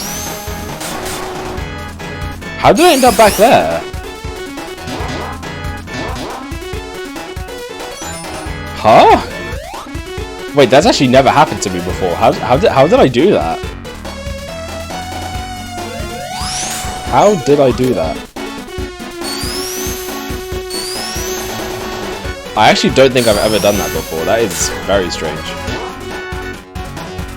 Okay. So don't jump there, got it. I think that's what went wrong. Alright, here's another special stage for us. We've got to get 80 rings.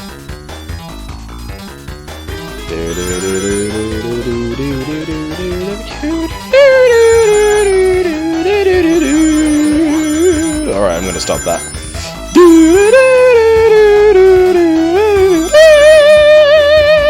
Just kidding. Oh god, it's taken over. Oh god, run.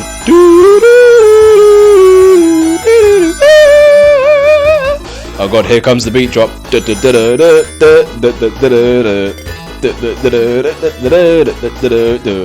Hey, hey, hey, hey.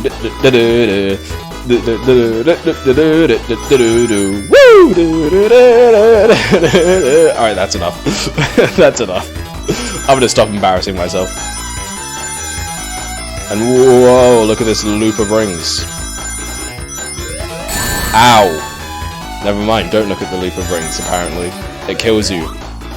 Well, actually, no, the bombs kill you, not the rings. That's a whole different situation right there. What is your favourite Gusher stage music? Ooh. That's a tough one. Ow, Jesus. Okay. I get it, alright, there's bombs. There's a lot of really good options, to be honest, in terms of special stage music. Actually, I'm gonna go for a sleeper pick. I like the Sonic Advance 3 one. The special stage music for Sonic Advance 3 is like really good. I actually like it a lot.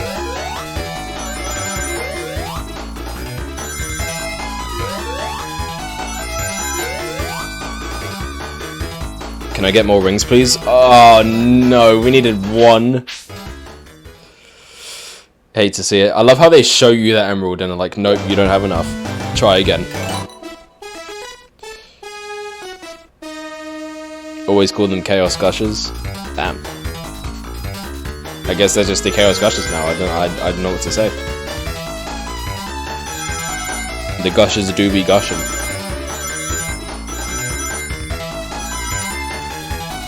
Alright, here we go. This time, I'm not gonna mess it up. I hope. That would be kind of embarrassing if I said that and then messed it up, you know what I mean? But I wouldn't do that. I wouldn't do something that would make me look like an absolute fool, would I? Because that would be crazy. Cool! Get 140 rings. I always thought there was something kind of condescending about that. How it's just like, cool, now get this. Like, was I not good enough for you? Like, do you need more out of me? Really?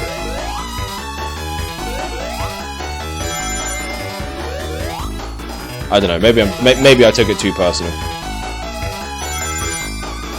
Okay, alright, we're looking good. We might even, we might be close to having enough. Never mind. Alright, Tails. Tails, I'm gonna need you to work with me here. Alright? I know you might not like it, but we gotta do this together. Alright, I just need 3 more rings, just 3 more rings. Alright, now let's get some more and hold on to them, okay? Alright, this should be easy. So yeah, it's not that bad. I used to call the Chaos Emeralds rock candy. They are pretty rock candy like. That was the lime one. We got the lime one now.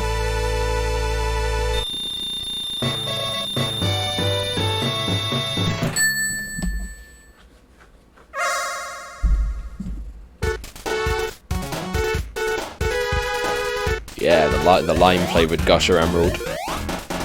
Or Chaos Gusher.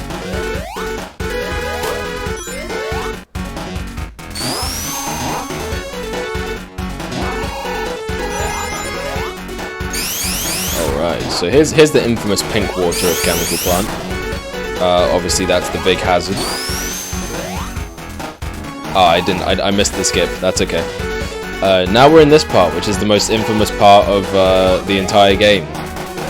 You gotta climb up this vertical area here, while platforming on these blocks, and avoiding the pink water, which is very easy to drown in if you're not good at the platforming.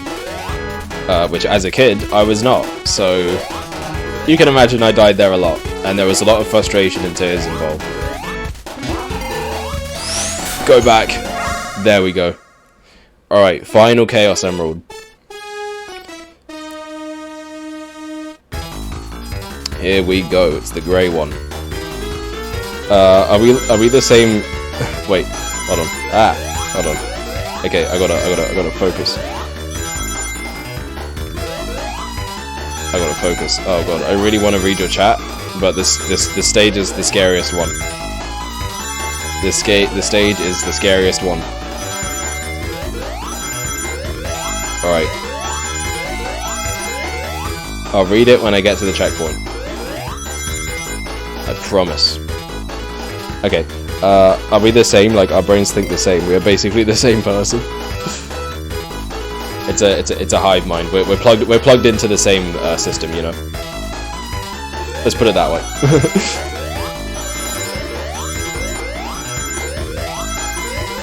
Let's put it that way. Okay, so yeah, Special Stage 7 is no joke. This stage is very difficult. I find the best method for this one is to get as many as you can during the first 2 sections. And then that leaves the last section where these rings are they're just scattered everywhere. They're literally just scattered everywhere. Which pretty much means you can just kind of run around and get them. Ow. But there's also a lot of bombs. Like, a lot of bombs that can kill you and destroy everything you've ever known. And I gotta say, I'm not a fan. Tails, please stop losing rings. I'm counting on you. Or am I? I mean, I'm really counting on myself more than anything, so, we did it! There we go! Whoa, look at all the colours.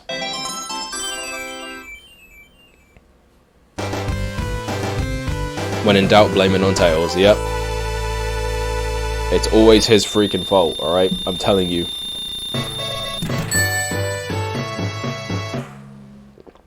Ah, there we go, nice water. And we can now change, whoa. Okay. Stroke. We can change it to Supersonic.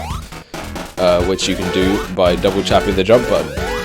Just kidding, because we're playing Sonic Origins, so you jump and then press triangle. And there it is, Supersonic. So yeah, very blatant. Okay.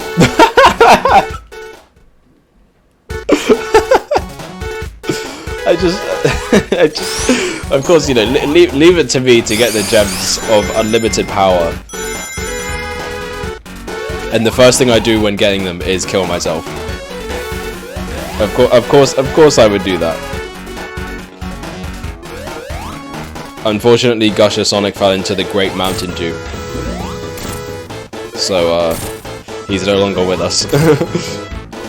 On this very unfortunate day. Ow. Yeah, so here's the boss of Chemical Plant. Basically, he chugs up the chemicals and tries to drop them on you. But he sucks, so he's very easy to beat. Goodbye, Dr. Eggman.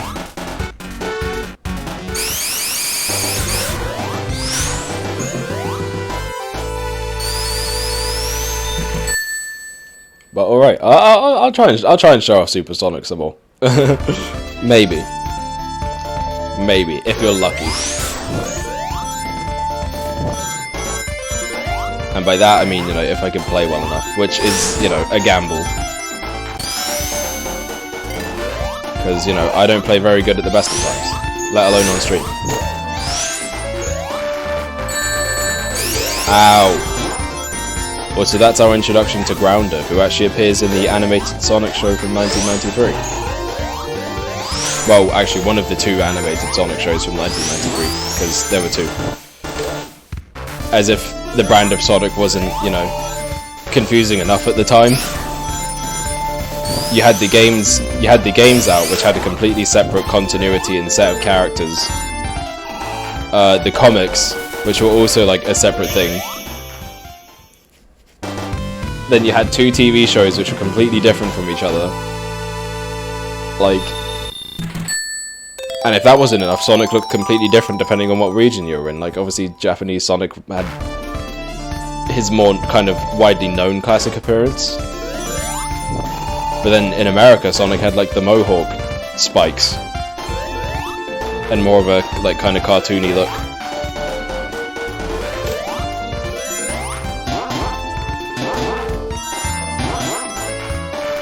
So, yeah. They didn't have stuff figured out just yet. I think Sonic Adventure was really the first time that the brand started to unify a lot more. Because obviously when Sonic was redesigned for that game, that was pretty much the design that was used everywhere. And it's still the one that's used today. Obviously, you know, with some changes and tweaks, you know, Sonic doesn't look exactly like he did back then. But, you know, modern Sonic as a character has always been that way.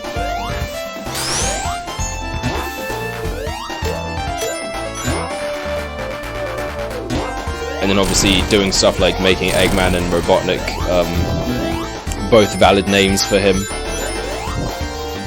And yeah, other stuff like that. Alright, let me get this ring box. Alright, let's go super. Woo! Alright, here we go. So that was Aquatic Ruin. I didn't really talk about it much because we kind of just blasted through it. But it's another water level, but it's so much better than Labyrinth because you can pretty much avoid the water entirely, like I did just then. There we go.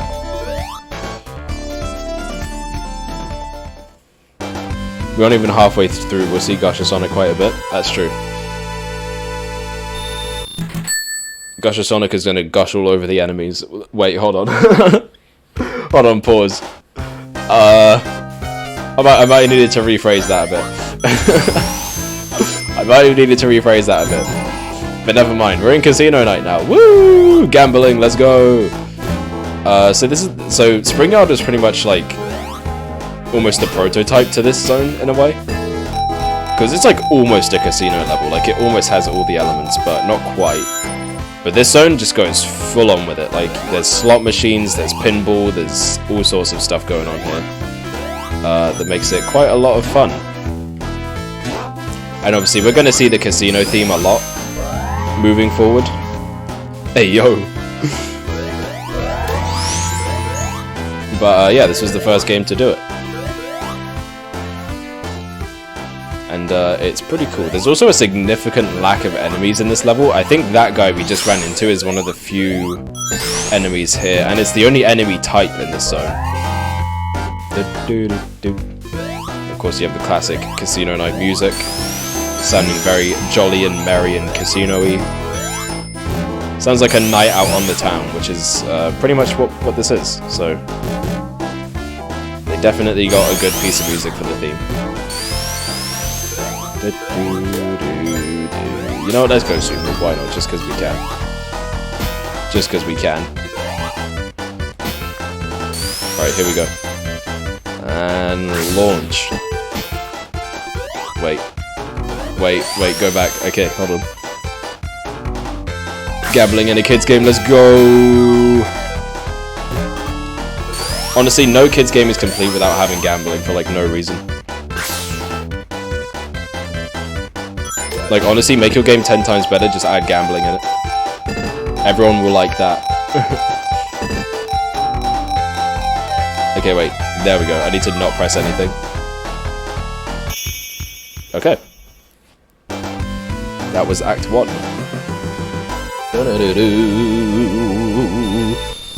Yeah, at the very least, we don't have any more special stages to do for the rest of the game, so we can just kind of go through and have a good time.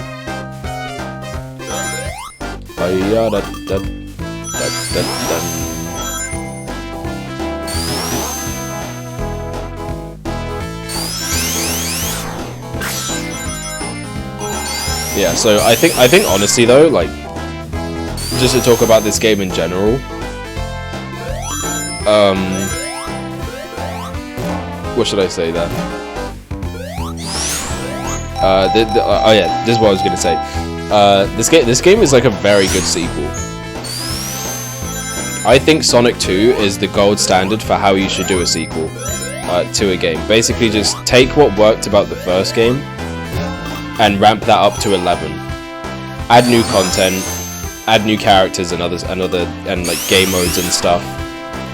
And that's pretty much it. Like, that's the formula, honestly. Like, Sonic 2 does all of that, and it does it all very well. Like, it takes the best parts of the first game and just makes it the entire game. Which is how it should be done.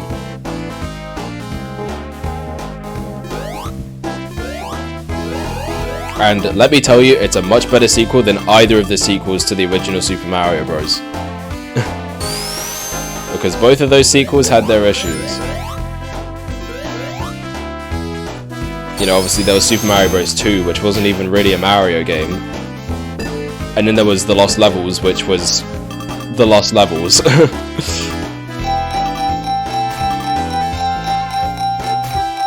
Which, I mean, by definition, it's a good sequel, because it is quite literally the first game. But with new levels. But then that's the thing. All of those new levels suck. Because they made it ridiculously hard. It's easy to get Gusher Sonic in Casino, but hard to get around with Gusher Sonic. Yeah, that's true. Like this. Woo! Okay. What are we gonna get? What are we gonna get? Alright, that's not great. But it's not bad either, you know, we could have lost Super Sonic. So, is it really the worst thing to happen? Not really. Not really. here we go. So this boss, pretty much you can use the pinball physics and everything to bounce into him. And it's even easier to do with Supersonic here because you can't get hit by his electrical field.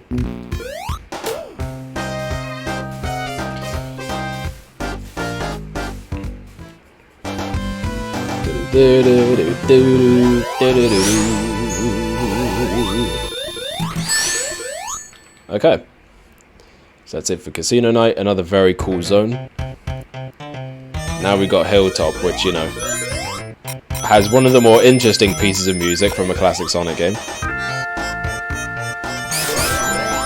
Because it's trying to be very country-esque in its sound. Which makes this the only piece of country-type music that I actually like. Or that I would consider acceptable in any way. And look, I know people like country music, but listen, I can't do it, man. There's something about country music that just bothers the hell out of me. And also, that probably peaked the mic, I'm very sorry. Just like a casino, get everything or lose your gusher form. Just like in real life. I frequently lose my gusher form in real life.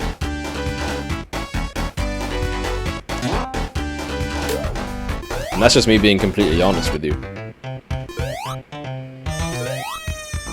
Alright. So yeah, there's actually quite a lot of alternate paths in this level. We've taken the upper path here. There's actually quite a bit to explore. Also, one thing I haven't shown off, because this isn't in the original Sonic 2, this was added for Origins, but you can actually have Tails fly you up to places in this version of the game, which can allow us to get up here. Now, there's nothing up here, but aside from this, but that's the thing you can do. So, in my opinion, that's pretty cool. Alright, there we go. There we go. Easy. Now where am I? Oh. Nice, okay, there we go. So yeah, so Hilltop Zone is pretty much just a recolored Emerald Hill, but with the different background, and also there's lava. And underground, and more underground sections.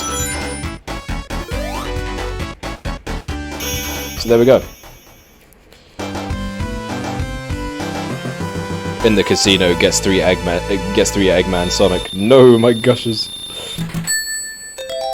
You really can just lose everything in an instant if you're not careful with those slot machines. But hey, again, you know, that's the risk you take with gambling. You go big or you go home. Or you can go big on the losses and then go home because you'll be disappointed. I think that's how it goes. Not speaking from experience, of course, because you know I'm a responsible person. I've never gambled.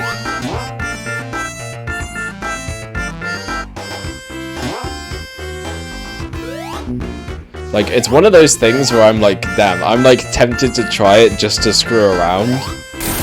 But then it's also like, I'm not gonna do this because if I do it once, I'm gonna be like, damn, I don't have a lot of money right now. Maybe I should gamble. I don't want to be like that. That would be terrible. Because bad things can happen to you. Very bad things. So take that as my advice. Just know what you're getting into first.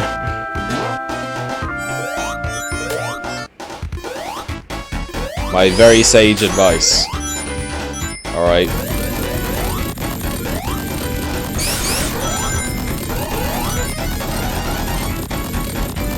And I'm not talking about the sage from Sonic Frontiers. I'm talking about, you know. Anyway, that was a terrible joke.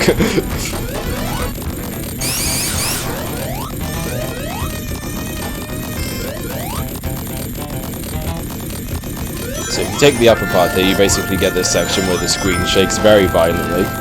I don't know how badly that's affecting the bitrate, so I apologize if this looks like shit right now. But yeah, you basically just ride that platform up and then it takes you here. I want to launch myself up there. I need some speed though. I want to do that. Like that. Woo! So what I just showed you there is called a... Ow! Tails! You screwed me up. Or did he actually? That was probably more my fault. I mean, he did kind of cause me to get hit. Where am I going? Okay. Now I'm just getting hit left and right. Now I'm just getting hit left and right. Okay, so here's the boss. And he's very cheesable. Like, you can just keep hitting... Ow. You can just keep hitting him. And obviously it's even more cheesable when you have invincibility frames. I have the Chaos Gushers in real life, not the snack, the Chaos Emeralds. You have the actual Chaos Emeralds? God damn. You could like do anything with those. You could become like a god, and no one would even know. No one would have any idea. Gusher form. Yeah, so here's Mystic Cave, which is probably my favorite zone of the game. Like, I just really love the setting. The music is freaking an absolute banger. Like, Mystic Cave Zone has such a good theme. And I think the level design is pretty fun too. It's not like a super fast-paced level, but it's also not like a slow-paced one. It's like a happy medium.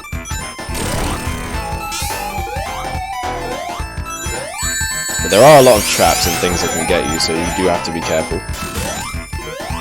Which, you know, as you can see, I wasn't careful, so it got me. Ow. Tails, wait, Tails, how did you get up here? I mean, apparently he can't actually use the switch. He needs me to do it. Okay, whoa. Yeah, just this expansive cave system and with this like cool color scheme and everything. It's just a very cool like aesthetic for a level. The vines everywhere. It's just great. I love Mystic Cave. Big fan of this one. And usually I'm not really a cave level enthusiast, so they did a very good job here. Also, there's something I got to show you in Act 2. Which will be a lot of fun. I just transformed. Okay, can I... if you were in Gusher form, right, and you stayed out in the sun for long enough, would you melt? Or would you not melt? Because Gusher form is also invincible. Genuine question. Go to Hidden Palace, that is what we're gonna do. That is exactly what we're gonna do.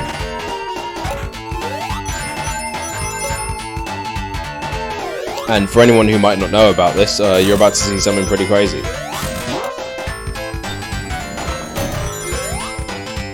But, you know, at this point I feel like it's something that most people know about, so I don't really know why I said that. But in case you don't, you're gonna see. You're gonna find out. Although I'm a little too high up right now, I need to go down to the bottom path if I want to show this off.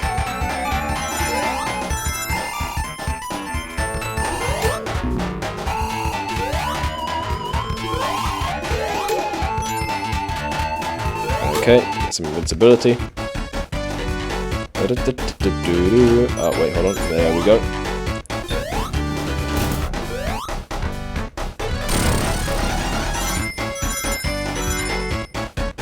Okay, so we gotta go this way if we want to find it. Now, normally what you would want to do is flip this switch to bring down the bridge, right? But instead, we're gonna jump down here. And it takes you to an entirely hidden level called the Hidden Palace. So normally in the original Sonic 2, if you jump down that pit, it's just a bed of spikes that you can't escape from, like whatsoever. Like if you fall down there, you're just dead.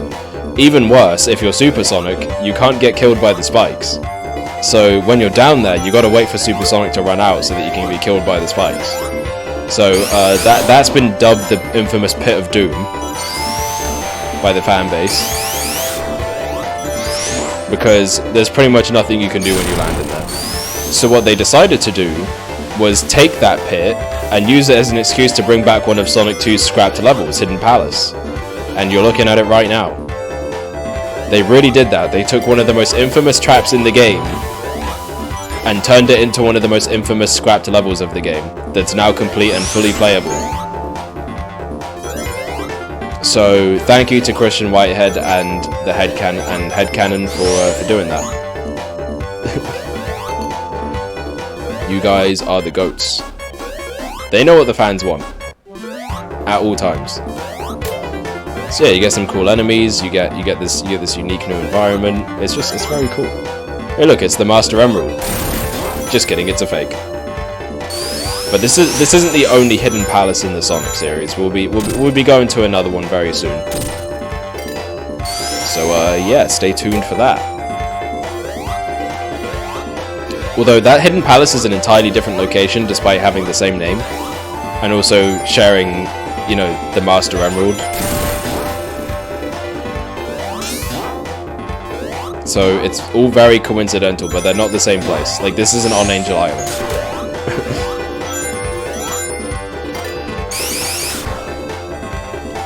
Alright, so here we go. So now we've reached the boss. And I gotta say, I don't really like this boss. Basically, you can't really hit him because if you jump up, he just kind of moves out the way, so you can't hit him.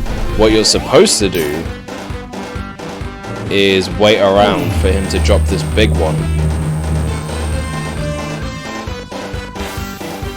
And then what you're supposed to do is guide it so that it basically blows up and gets rid of his booster so that you can hit him. And now we've got to do that again.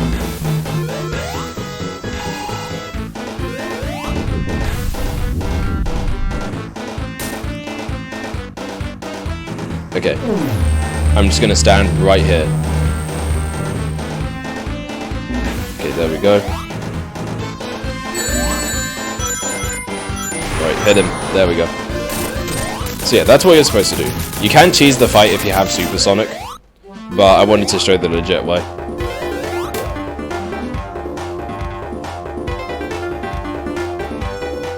You wouldn't melt? Okay, just had to test that theory, you know. The Master Gusher, it's gone. I'm sorry. We couldn't save it. But don't worry, it was a cheap imitation. It wasn't the real deal. So yeah, here's Oil Ocean Zone. Now, Sonic 2 is a great game, but what stops it from being an amazing game is these next couple zones. One of which is this one. It might seem fairly inoffensive at first, but let me tell you, the enemies in this particular level are very plentiful and very annoying. And very plentifully annoying.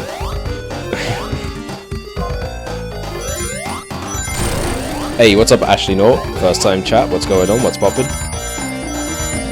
We're playing Sonic 2. We actually finished Sonic 1 this stream in 1 hour. So we're playing both games today. And my goal is to play every mainline Sonic game in a row. So that's going to be a lot of fun. Maybe a little bit of pain halfway through, but a lot of fun. How many emeralds so far? We got all of them, which I'm about to show right now. There he is, there's the golden boy. I'm glad to see we're getting some new people in here playing Sonic. It's I'm happy to see that. I just got done doing this with Mario. I went through all the mainline Mario games, so I'm like, you know what? I'm a huge fan of Sonic 2, so I'm gonna do that with Sonic as well. Oh yeah, no, then they're not Chaos Emeralds anymore, by the way. They're Chaos Gushers because they look like gushers. So that's the meme we got going on right now.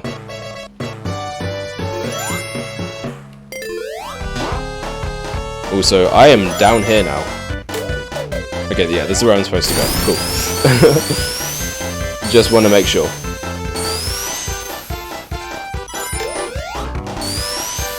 Wait. Actually, I don't think I wanted to do that. I don't think I wanted to do that at all. Let me go back. I have the 7 Chaos Gushers right now. He does, it's true. He's turned into his true form. The Gusher form.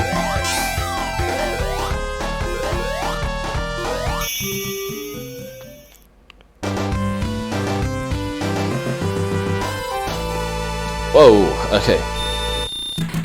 Yeah, so tomorrow we're going to be playing some Sonic CD, which is going to be some fun. The way I'm going to go about it is I'm going to do, what was I going to say? I'm going to do the robot generators instead of the time stones, because I actually prefer to do the robot generators, because Sonic CD's level design is very much based around exploration. So I wanna show off the game's like strong suit more than, you know, just kind of going through it. But you know, I can show a special stage or two. I'm not against that. Ooh, what am I doing? Okay, ow.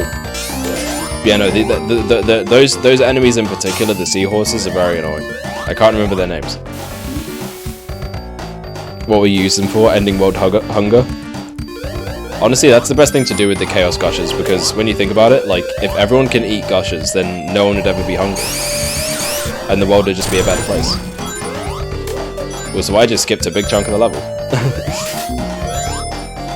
Woo! Gotta love physics. This game has a lot of those. What about the Metal Sonic holograms? I'll destroy them if I can find them.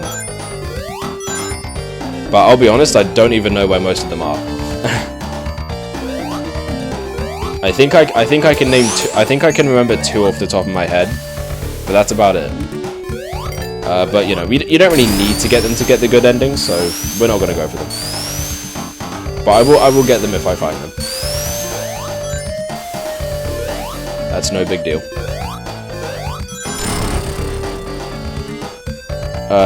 The seahorse enemies are called Aquas. There we go.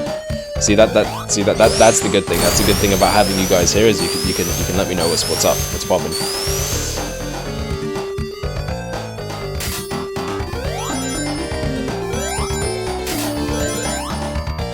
So you know, I remember the basic bad nicknames. You know, your Motobugs, your Caterkillers, your Crab Meats. But some of them I forget. Some of them I forget. I can't lie. Coconuts. Gotta love coconuts. Actually, no, coconut sucks. He actually annoys me. Ow. Alright, so here's the Oil Ocean boss. Basically, he's got a big submarine, but you know, it kind of sucks because he just kind of shoots things at you. This boss was actually pretty hard when I was younger. Like, this guy kind of killed me a lot. I can't lie. 1, 2, 3, 4. Alright, now we're just gonna do one more hit. Ow! I probably could have gone super. Oh well. Alright, jump over that. Damn it. I have no life. I even remember that 8-bit bad nicknames. Okay, now that's dedication. I couldn't even tell you one bad nick in the 8-bit games. Okay, well, there's Motobug. There's Motobug. I know he's there. 1, 2, 3, 4. Ow. I actually have the action figures for some of the bad nicks. I've got Motobug. Ow. I've got Motobug. I've got Chopper. I've got Burrowbot.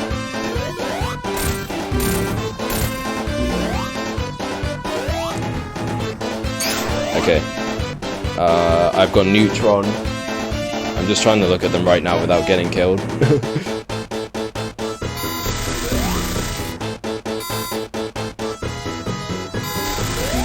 They're pretty cool action figures. My only complaint though is that The Motobug one is based on the Generations design, but the rest of them are all the classic designs, so it kind of doesn't fit in.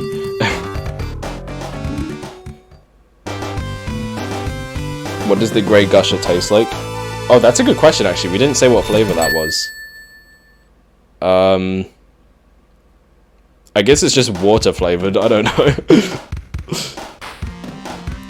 I have the gun drone toy somewhere. Oh, like the, oh yeah, I remember that one. I only have a couple of the old, like, Jazzwares figures. Because I used to have them back when they were, like, being sold. But I moved houses a couple times, and also, like, a lot of them used to just get broken because we were kids. And, you know, my siblings would break them. So I pretty much only have, like, the Jack-specific ones, like the more recent ones. But I pretty much have, like, most of the figures they've released. How did Tails not die just there? What? How is he not dying from that? I know he's, like, invincible, but what? He's not invincible to getting crushed, is he? At least he shouldn't be. Because I'm not, so that wouldn't be fair. Ow, wait, I want to go back up.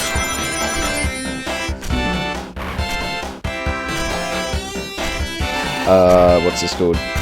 Most Motobug merch is the modern one. Yeah, I think you're right about that. I don't think I've ever seen the classic one as like an action figure. Nah, Jazzwares weren't durable. That's a fact of all their toys. Yeah, that's true. That is true. I do remember them being very flimsy. But I have a Sonic, Shadow, and Knuckles on my shelf right now, in good condition.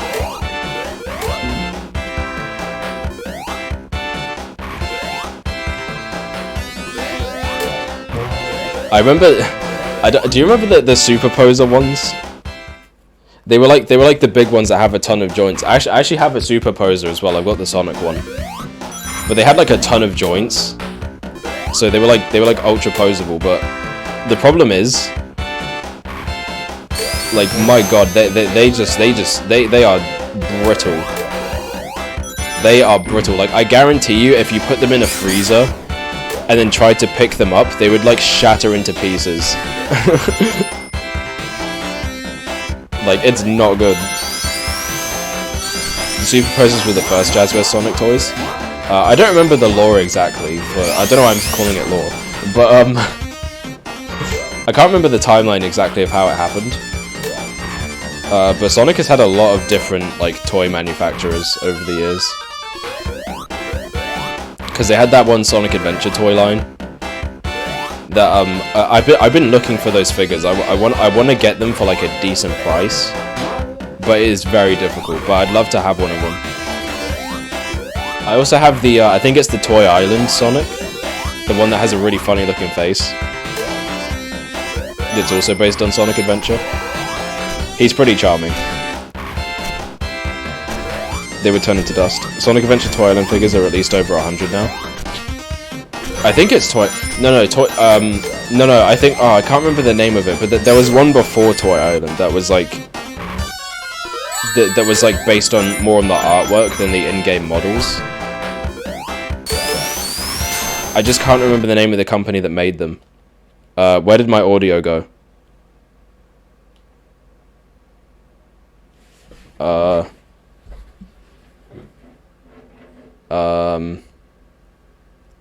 Resource? Yeah, it was Resource, that's right. Yeah. I've been really wanting to get one of those.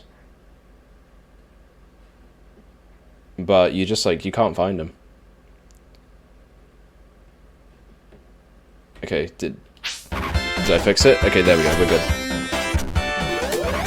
I love Streamlabs. Streamlabs never breaks on me. It just, like, Streamlabs is the most perfect piece of software of all time. It has never failed me. I want to get the Gamma figure, but it's like £150 or more. Yeah, seriously. And it's the only Gamma figure we've ever had. I'm pretty sure. I feel like Jack Specific will do one at some point. Especially because they have, like, a model for Gamma now, like a modern one. Because of the Sonic Forces mobile game. So I feel like it's only a matter of time before we get Gamma. Especially because they've been doing some pretty deep cuts with some of the characters they've done. So I think we'll get Gamma for sure. I would honestly be shocked if we didn't. Honestly, at this point, my big wants though, like I want Gamma and Emerald from Sonic Battle as an action figure, and Gemerald from Sonic Advance 3. Just throw him in there. He'd be an easy repaint for Emerald. I would buy it. I hope we get a Chaos Sonic figure. Oh, Chaos Sonic would be cool as a figure, I'm not gonna lie. I think some of the Sonic Prime stuff is starting to drop, actually. I do want to get them.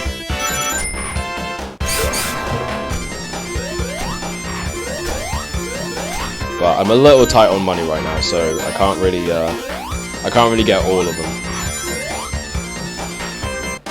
But I at least want to get like 1 or 2 of them. Like probably the 9 figure. I like 9 a lot, so he's a cool character.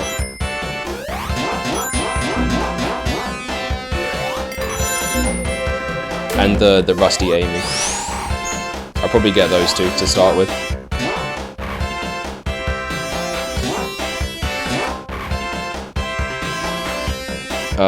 What would the Chaos Gushers taste like together? Imagine you just took a handful of like Gushers and Skittles at the same time. That's what it would taste like. That is what it would taste like. Sonic Prime merch is available in the UK right now. Sweet. Sweet.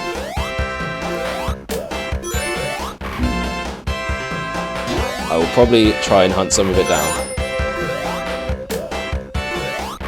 I do actually have a toy store very close to me that like usually is very good at carrying the Sonic stuff, which is why I've been able to like pretty much get most of it.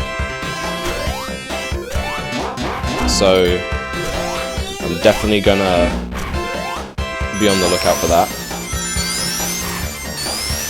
It's still not available in the US, really?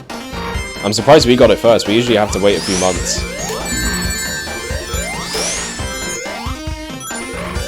Before stuff drops for us, because I remember when I wanted to get the Death Egg robot, like it took like ages for that to come out here. But I have it, and it is one of my favorite things that I own. Because I legit ever since I first played this game, like I always wanted a Death Egg robot toy, and it finally has happened. Like it feels like it took way too long for that to happen. There's also the Eggman battle set, which has like all the swappable parts. I love that one. I have both of them on my shelf right now, like next to each other. They're very cool toys. Ow! Yeah, I am a grown-ass man and I collect action figures, what of it?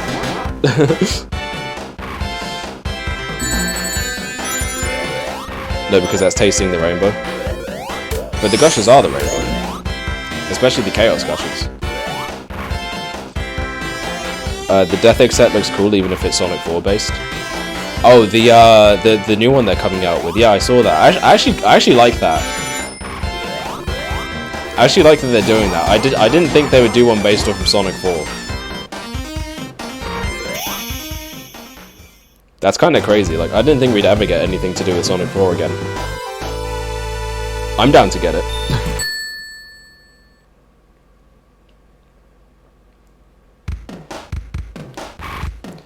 Alright, now here we got Metropolis Zone Act 3. As if Metropolis Zone wasn't enough hell. They're like, let's give them another act to play through it, why not?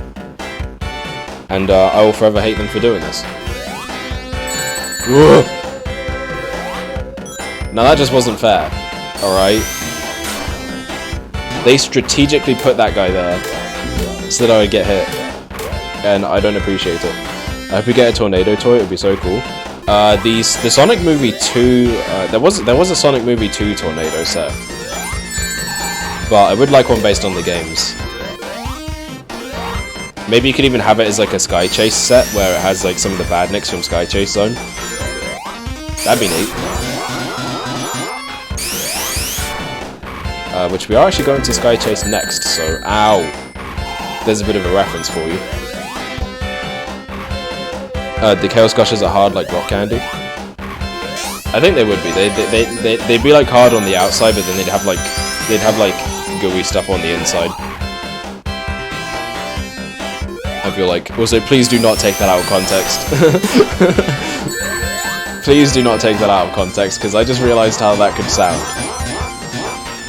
And that's not what I meant, okay? We're talking about candies, we're talking about sweets.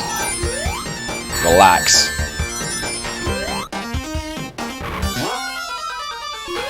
Ugh, slices. Slices are the one thing that I think just absolutely turns this zone from being moderately annoying to just becoming completely unbearable. Like, these guys are just placed everywhere in such a way where they'll always freaking kill you. They just don't let your ring count above 1 in this zone. It's not a fun time.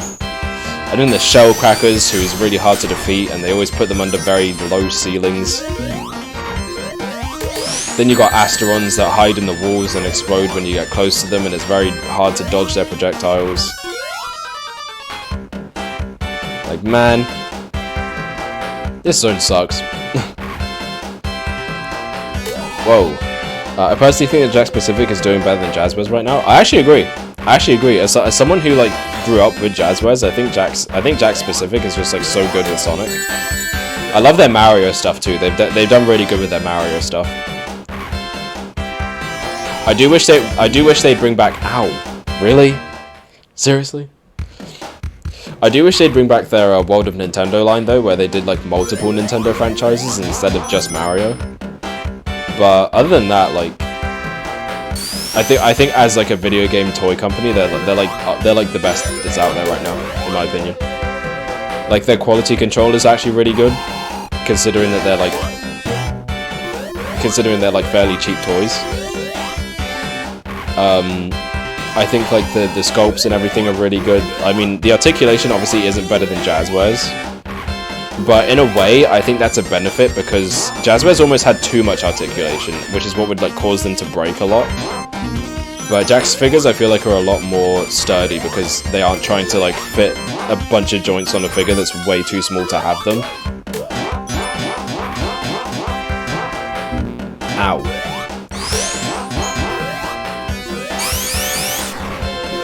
So, yeah. No, I think Jax Pacific is the best.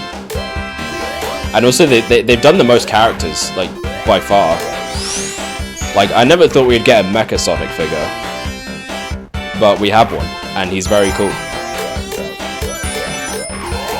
We got Chaos as well. The first time he's ever had an action figure was with Jax Pacific. Like, it's so cool. So cool. Omega as well, actually. Omega never had a figure before either. Which is crazy to think about. Ow. Shell crackers are the worst. Their hitbox is messed up. Yeah, it is. Like, I think the claw literally covers half of the actual hitbox that you can attack, or something ridiculous like that.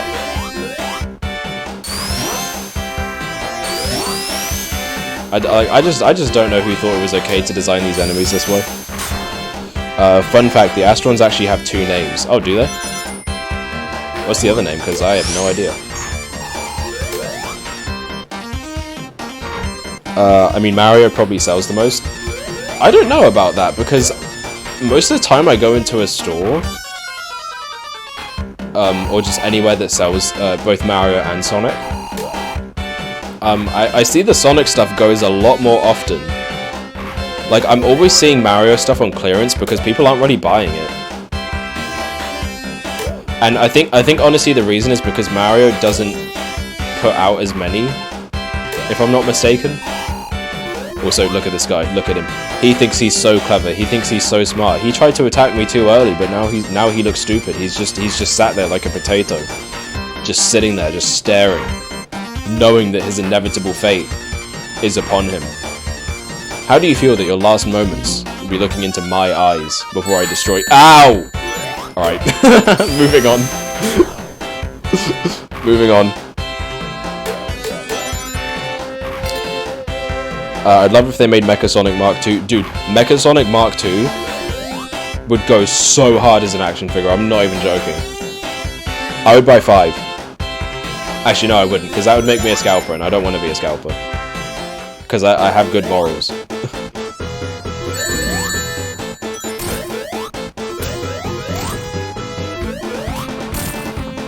So, you know, this boss you can kind of really cheese, especially without having Tails as flight. Because you can just kind of keep him up there.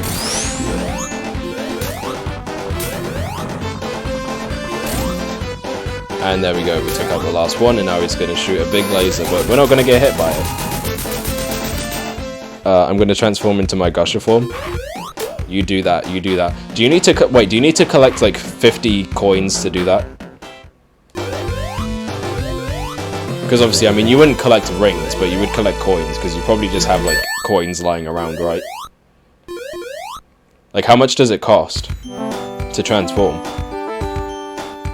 Asteron is also good Telstar. I didn't know that. I actually didn't know that. Nice. See, these streams aren't just for entertainment value. You learn stuff here too.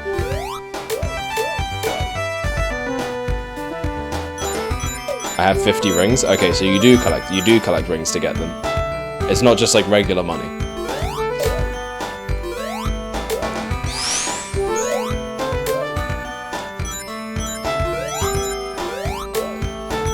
Alright, so yeah, here's Sky Chase Zone, which is kind of supposed to be like a bit of a break after the hell that was Metropolis. And you know, it's an okay zone. I never really got the hate for Sky Chase Zone. It's definitely not one of my favorites, but I don't think it's bad. Like, for what it is, I think it's fun.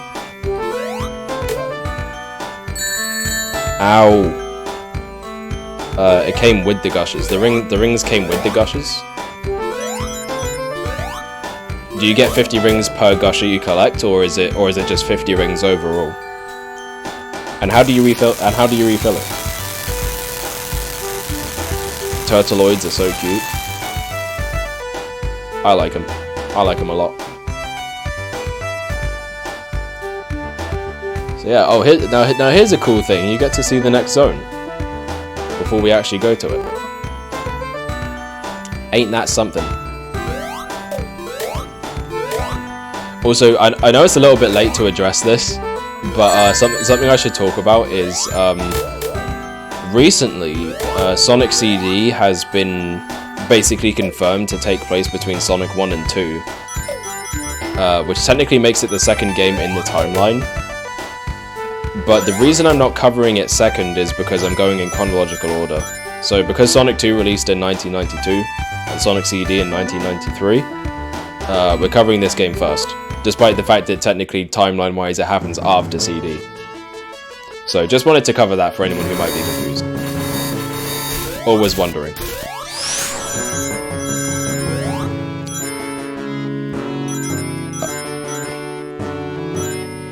Finally, my final form.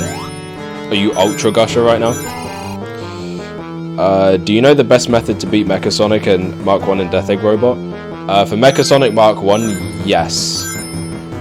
Death Egg Robot, I kind of flip-flop between how I do it most of the time. I don't really have a solid method for it, I just kind of go with whatever works. Basically is what I'm trying to say. Ow. Also, for this level, something you can do is completely skip it. So I'm going to show that off now. So you can get hit by this blade, or you can go super to go past it, and now I'm like over halfway through the level. I'm dead serious. This part of the level is like over halfway in, and now we're just here. Whoa, okay, that was close. So yeah, there you go. There's a little Sonic 2 hack for you, for those who didn't know. But you can do that.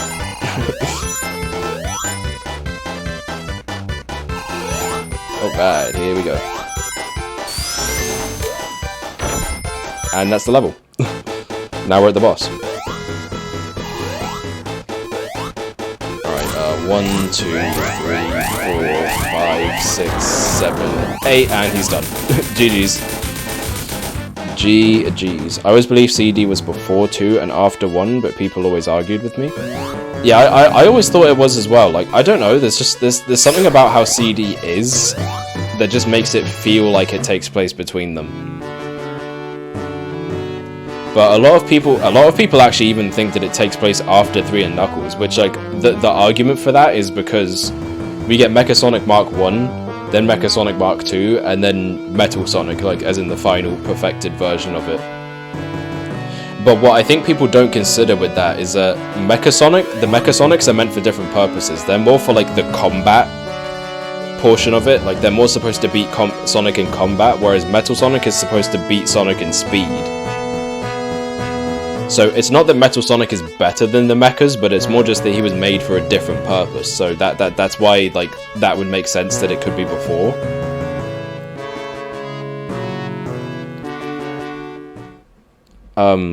No, we need to get Sonic 3.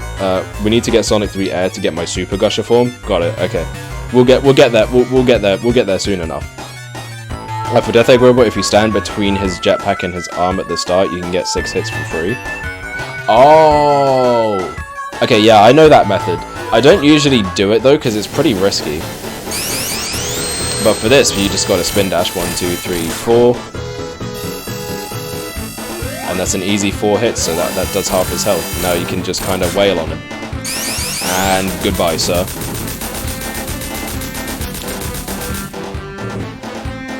It takes place before due to Tails not being there and the spin dash being weak. Yeah, that's my logic as well.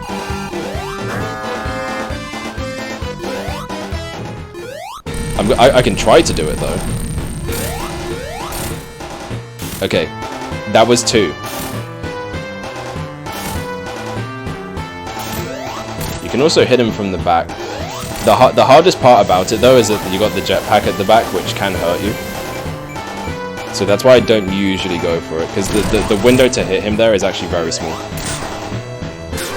Alright, now we've got that attack, which, you know, it's best to just kind of run away from that one. Alright, I think I'm going to play it safe from now on. Also, something I learned from this is that Mecha Sonic Mark 1 is being controlled by Robotnik instead of moving on his own. I see what you mean, because you got the little screen in the back with Robotnik on it. I get what you mean. If you move left and right, you can build up momentum to jump over the backpack. Yeah, I did that just now. Oops. Did not time that right. Did not time that right. Okay, let's try again. Right, here we go. 1, 2, 3, 4. Also, you'll notice that Robotnik kind of reacts whenever you hit him. And also, if you die to Mecha Sonic, you can actually see him in the background laughing as well. Also, I know this joke has been said like a billion times, but like, how the hell is he so fast? He should not be outrunning me. Ow. Yeah.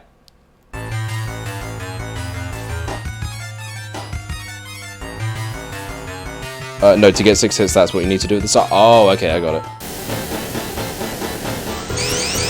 You can hit the bottom of him, though. Really?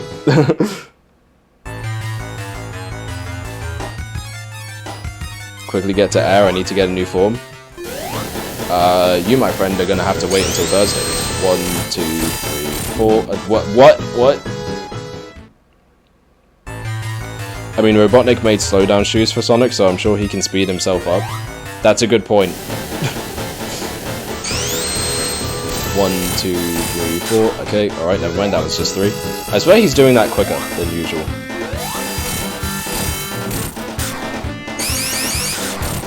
Alright, now, yeah, there we go. Okay. For those who don't know, by the way, that's referring to, Sonic Labyrinth. Literally the plot of that game is, at night while Sonic was sleeping, Robotnik snuck into his house and swapped his regular shoes out for a pair of slowdown shoes. And that's why Sonic is really slow in the game. I wish I was joking. Ooh, okay, I managed to get 3, which isn't great, but it will do.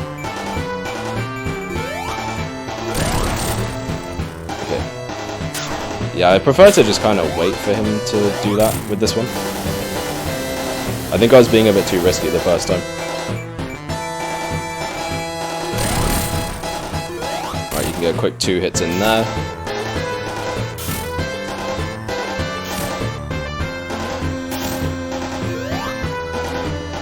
Alright. There we go.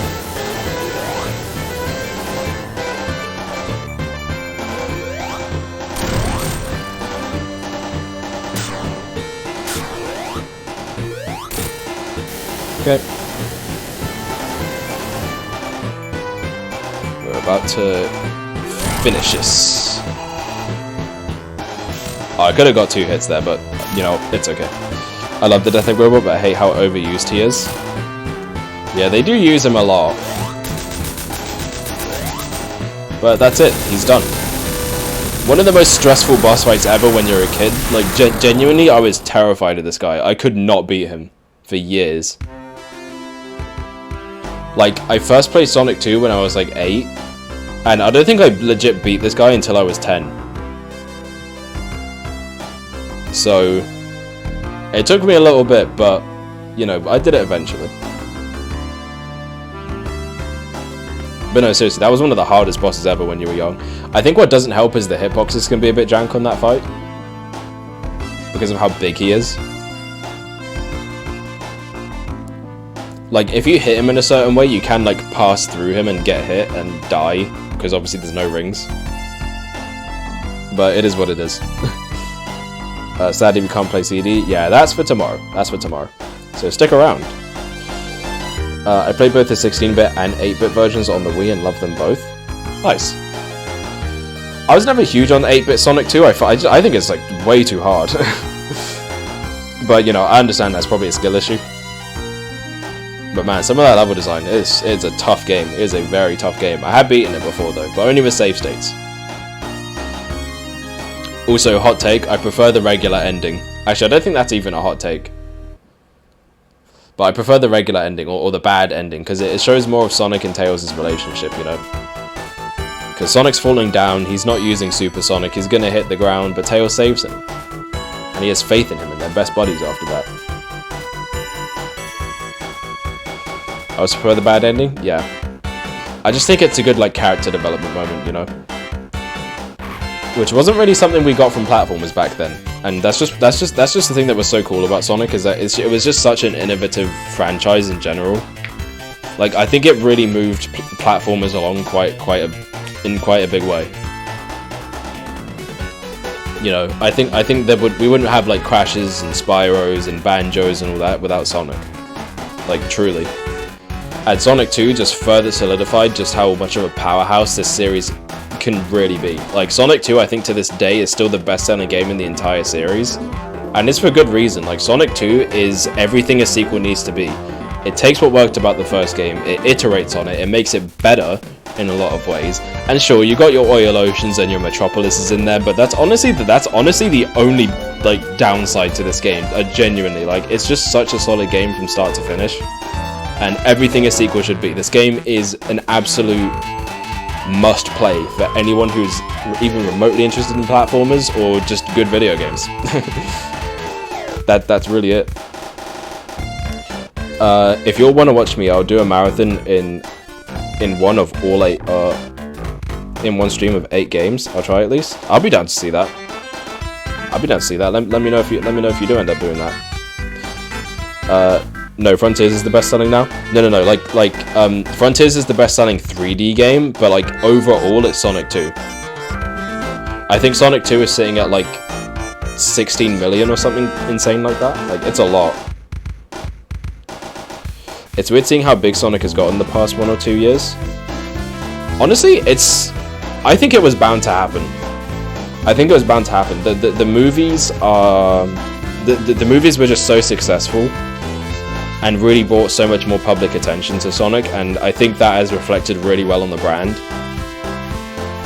And it's what leads to us getting good products like Sonic Frontiers, so, hey. Gotta love it. It will be today. It'll be today, like, right after this. Nice, alright, I'll check you out then. This little cutscene was added in this version of the game, which is kind of a bit of a prelude to Sonic 3. There's Knuckles in the bushes. The Death Egg Robot destroyed. Eggman's very mad again. But we won't be getting to Sonic 3 just yet. We got to take a bit of a detour to CD, and then we'll be doing that. So yeah, I love the cutscenes they added. It's so neat.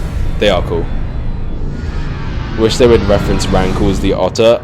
That's a deep cut reference. Who knows about Rankles? You can win £1 million if you find him in the game, guys. It's totally real. If you know, you know. But that's going to be it for today. We actually finished just about when I thought we would. Guys, I found him, believe me. Totally real screenshot, not blurry or anything. Thanks for the follow, Ashley. There goes my controller, I threw it. I don't know why I threw it, but it's on the beanbag. It's okay, it's safe. It's fine.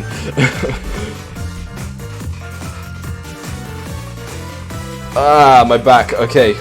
I don't know why my back hurts. It doesn't, actually, I'm lying. I always forgot how bad the Sonic 3 box art is. Oh yeah. I have it set to the European one, because of course, you know, I'm in the UK. That's the box art we have. I actually have, I mentioned it earlier in the stream, but I actually have a boxed copy of Sonic and Knuckles, like, fully in the box with the manual and everything. So, big flex. Who's coming to my stream? You could go live right now, and I could raid into you, but it's up to you. Even though I'm from the UK, I use the US art. Honestly, if I had to... Ooh, I'm thinking about it. I honestly think the US art is my least favorite. Like, I know the UK ones, for the most part, are either just the American and Japanese ones combined, or like it's something completely different for Sonic 3. But I think the Japanese art is the best, obviously, but then I kind of like the European ones, but it could just be unbiased, because that's just what I see. It's just what's on my shelf, so if you want to pop in, I'll be there. Alright, yeah, I'm down to pop in. You know, I'll just hover around your page and see when you're live. I always wonder who drew the UK art. Like, was it Greg Martin or someone different? I don't know. Also, from what I know, there's actually 3 Gregs that worked on the Sonic box art. There was Greg Martin, there was Greg Ray, and there was another Greg, but I can't remember his name. But I think Greg Martin actually only did the box art for Sonic 1. I'm pretty sure. But we just call it the Greg Martin style because he kind of was the first one to do it. Anyway, that's a lot of conversations we can save for next time. So I'm gonna plug everything. So you're currently watching the Extra Zone Arcade live on Twitch. So that's pretty cool. Twitch.tv/Extra Zone Arcade. Make sure to follow and do all of that stuff. You can go follow us on Twitter. Oh wait, no, sorry, it's not Twitter anymore. It's X now. Thanks, Elon Musk. You totally didn't frickin' ruin it. So anyway, you can follow us on Twitter, because we're not frickin' calling it X, to know when we're live, and obviously there we're Extra Zone Arcade. If you're watching the VOD on YouTube right now, go ahead and like, go ahead and subscribe, share the videos, do all that stuff. There will be YouTube Shorts and TikToks coming out. I know I've been slacking on those, but I'll do them. Again, Extra Zone Arcade for that as well. So, yeah. That's pretty much all I gotta say. So, I'll see you guys next time for Sonic CD. And it's gonna be a bit of fun. So, yeah. See you in a big fat minute. Woo! Goodbye. Yahoo! Oh yeah, 6 o'clock by the way. 6 o'clock British summertime. For those of you who want to know what time we go live. So, okay, that's enough from me. Bye-bye. Yahoo! I mean, oh yeah! Because we're not doing Mario anymore. Alright, see ya.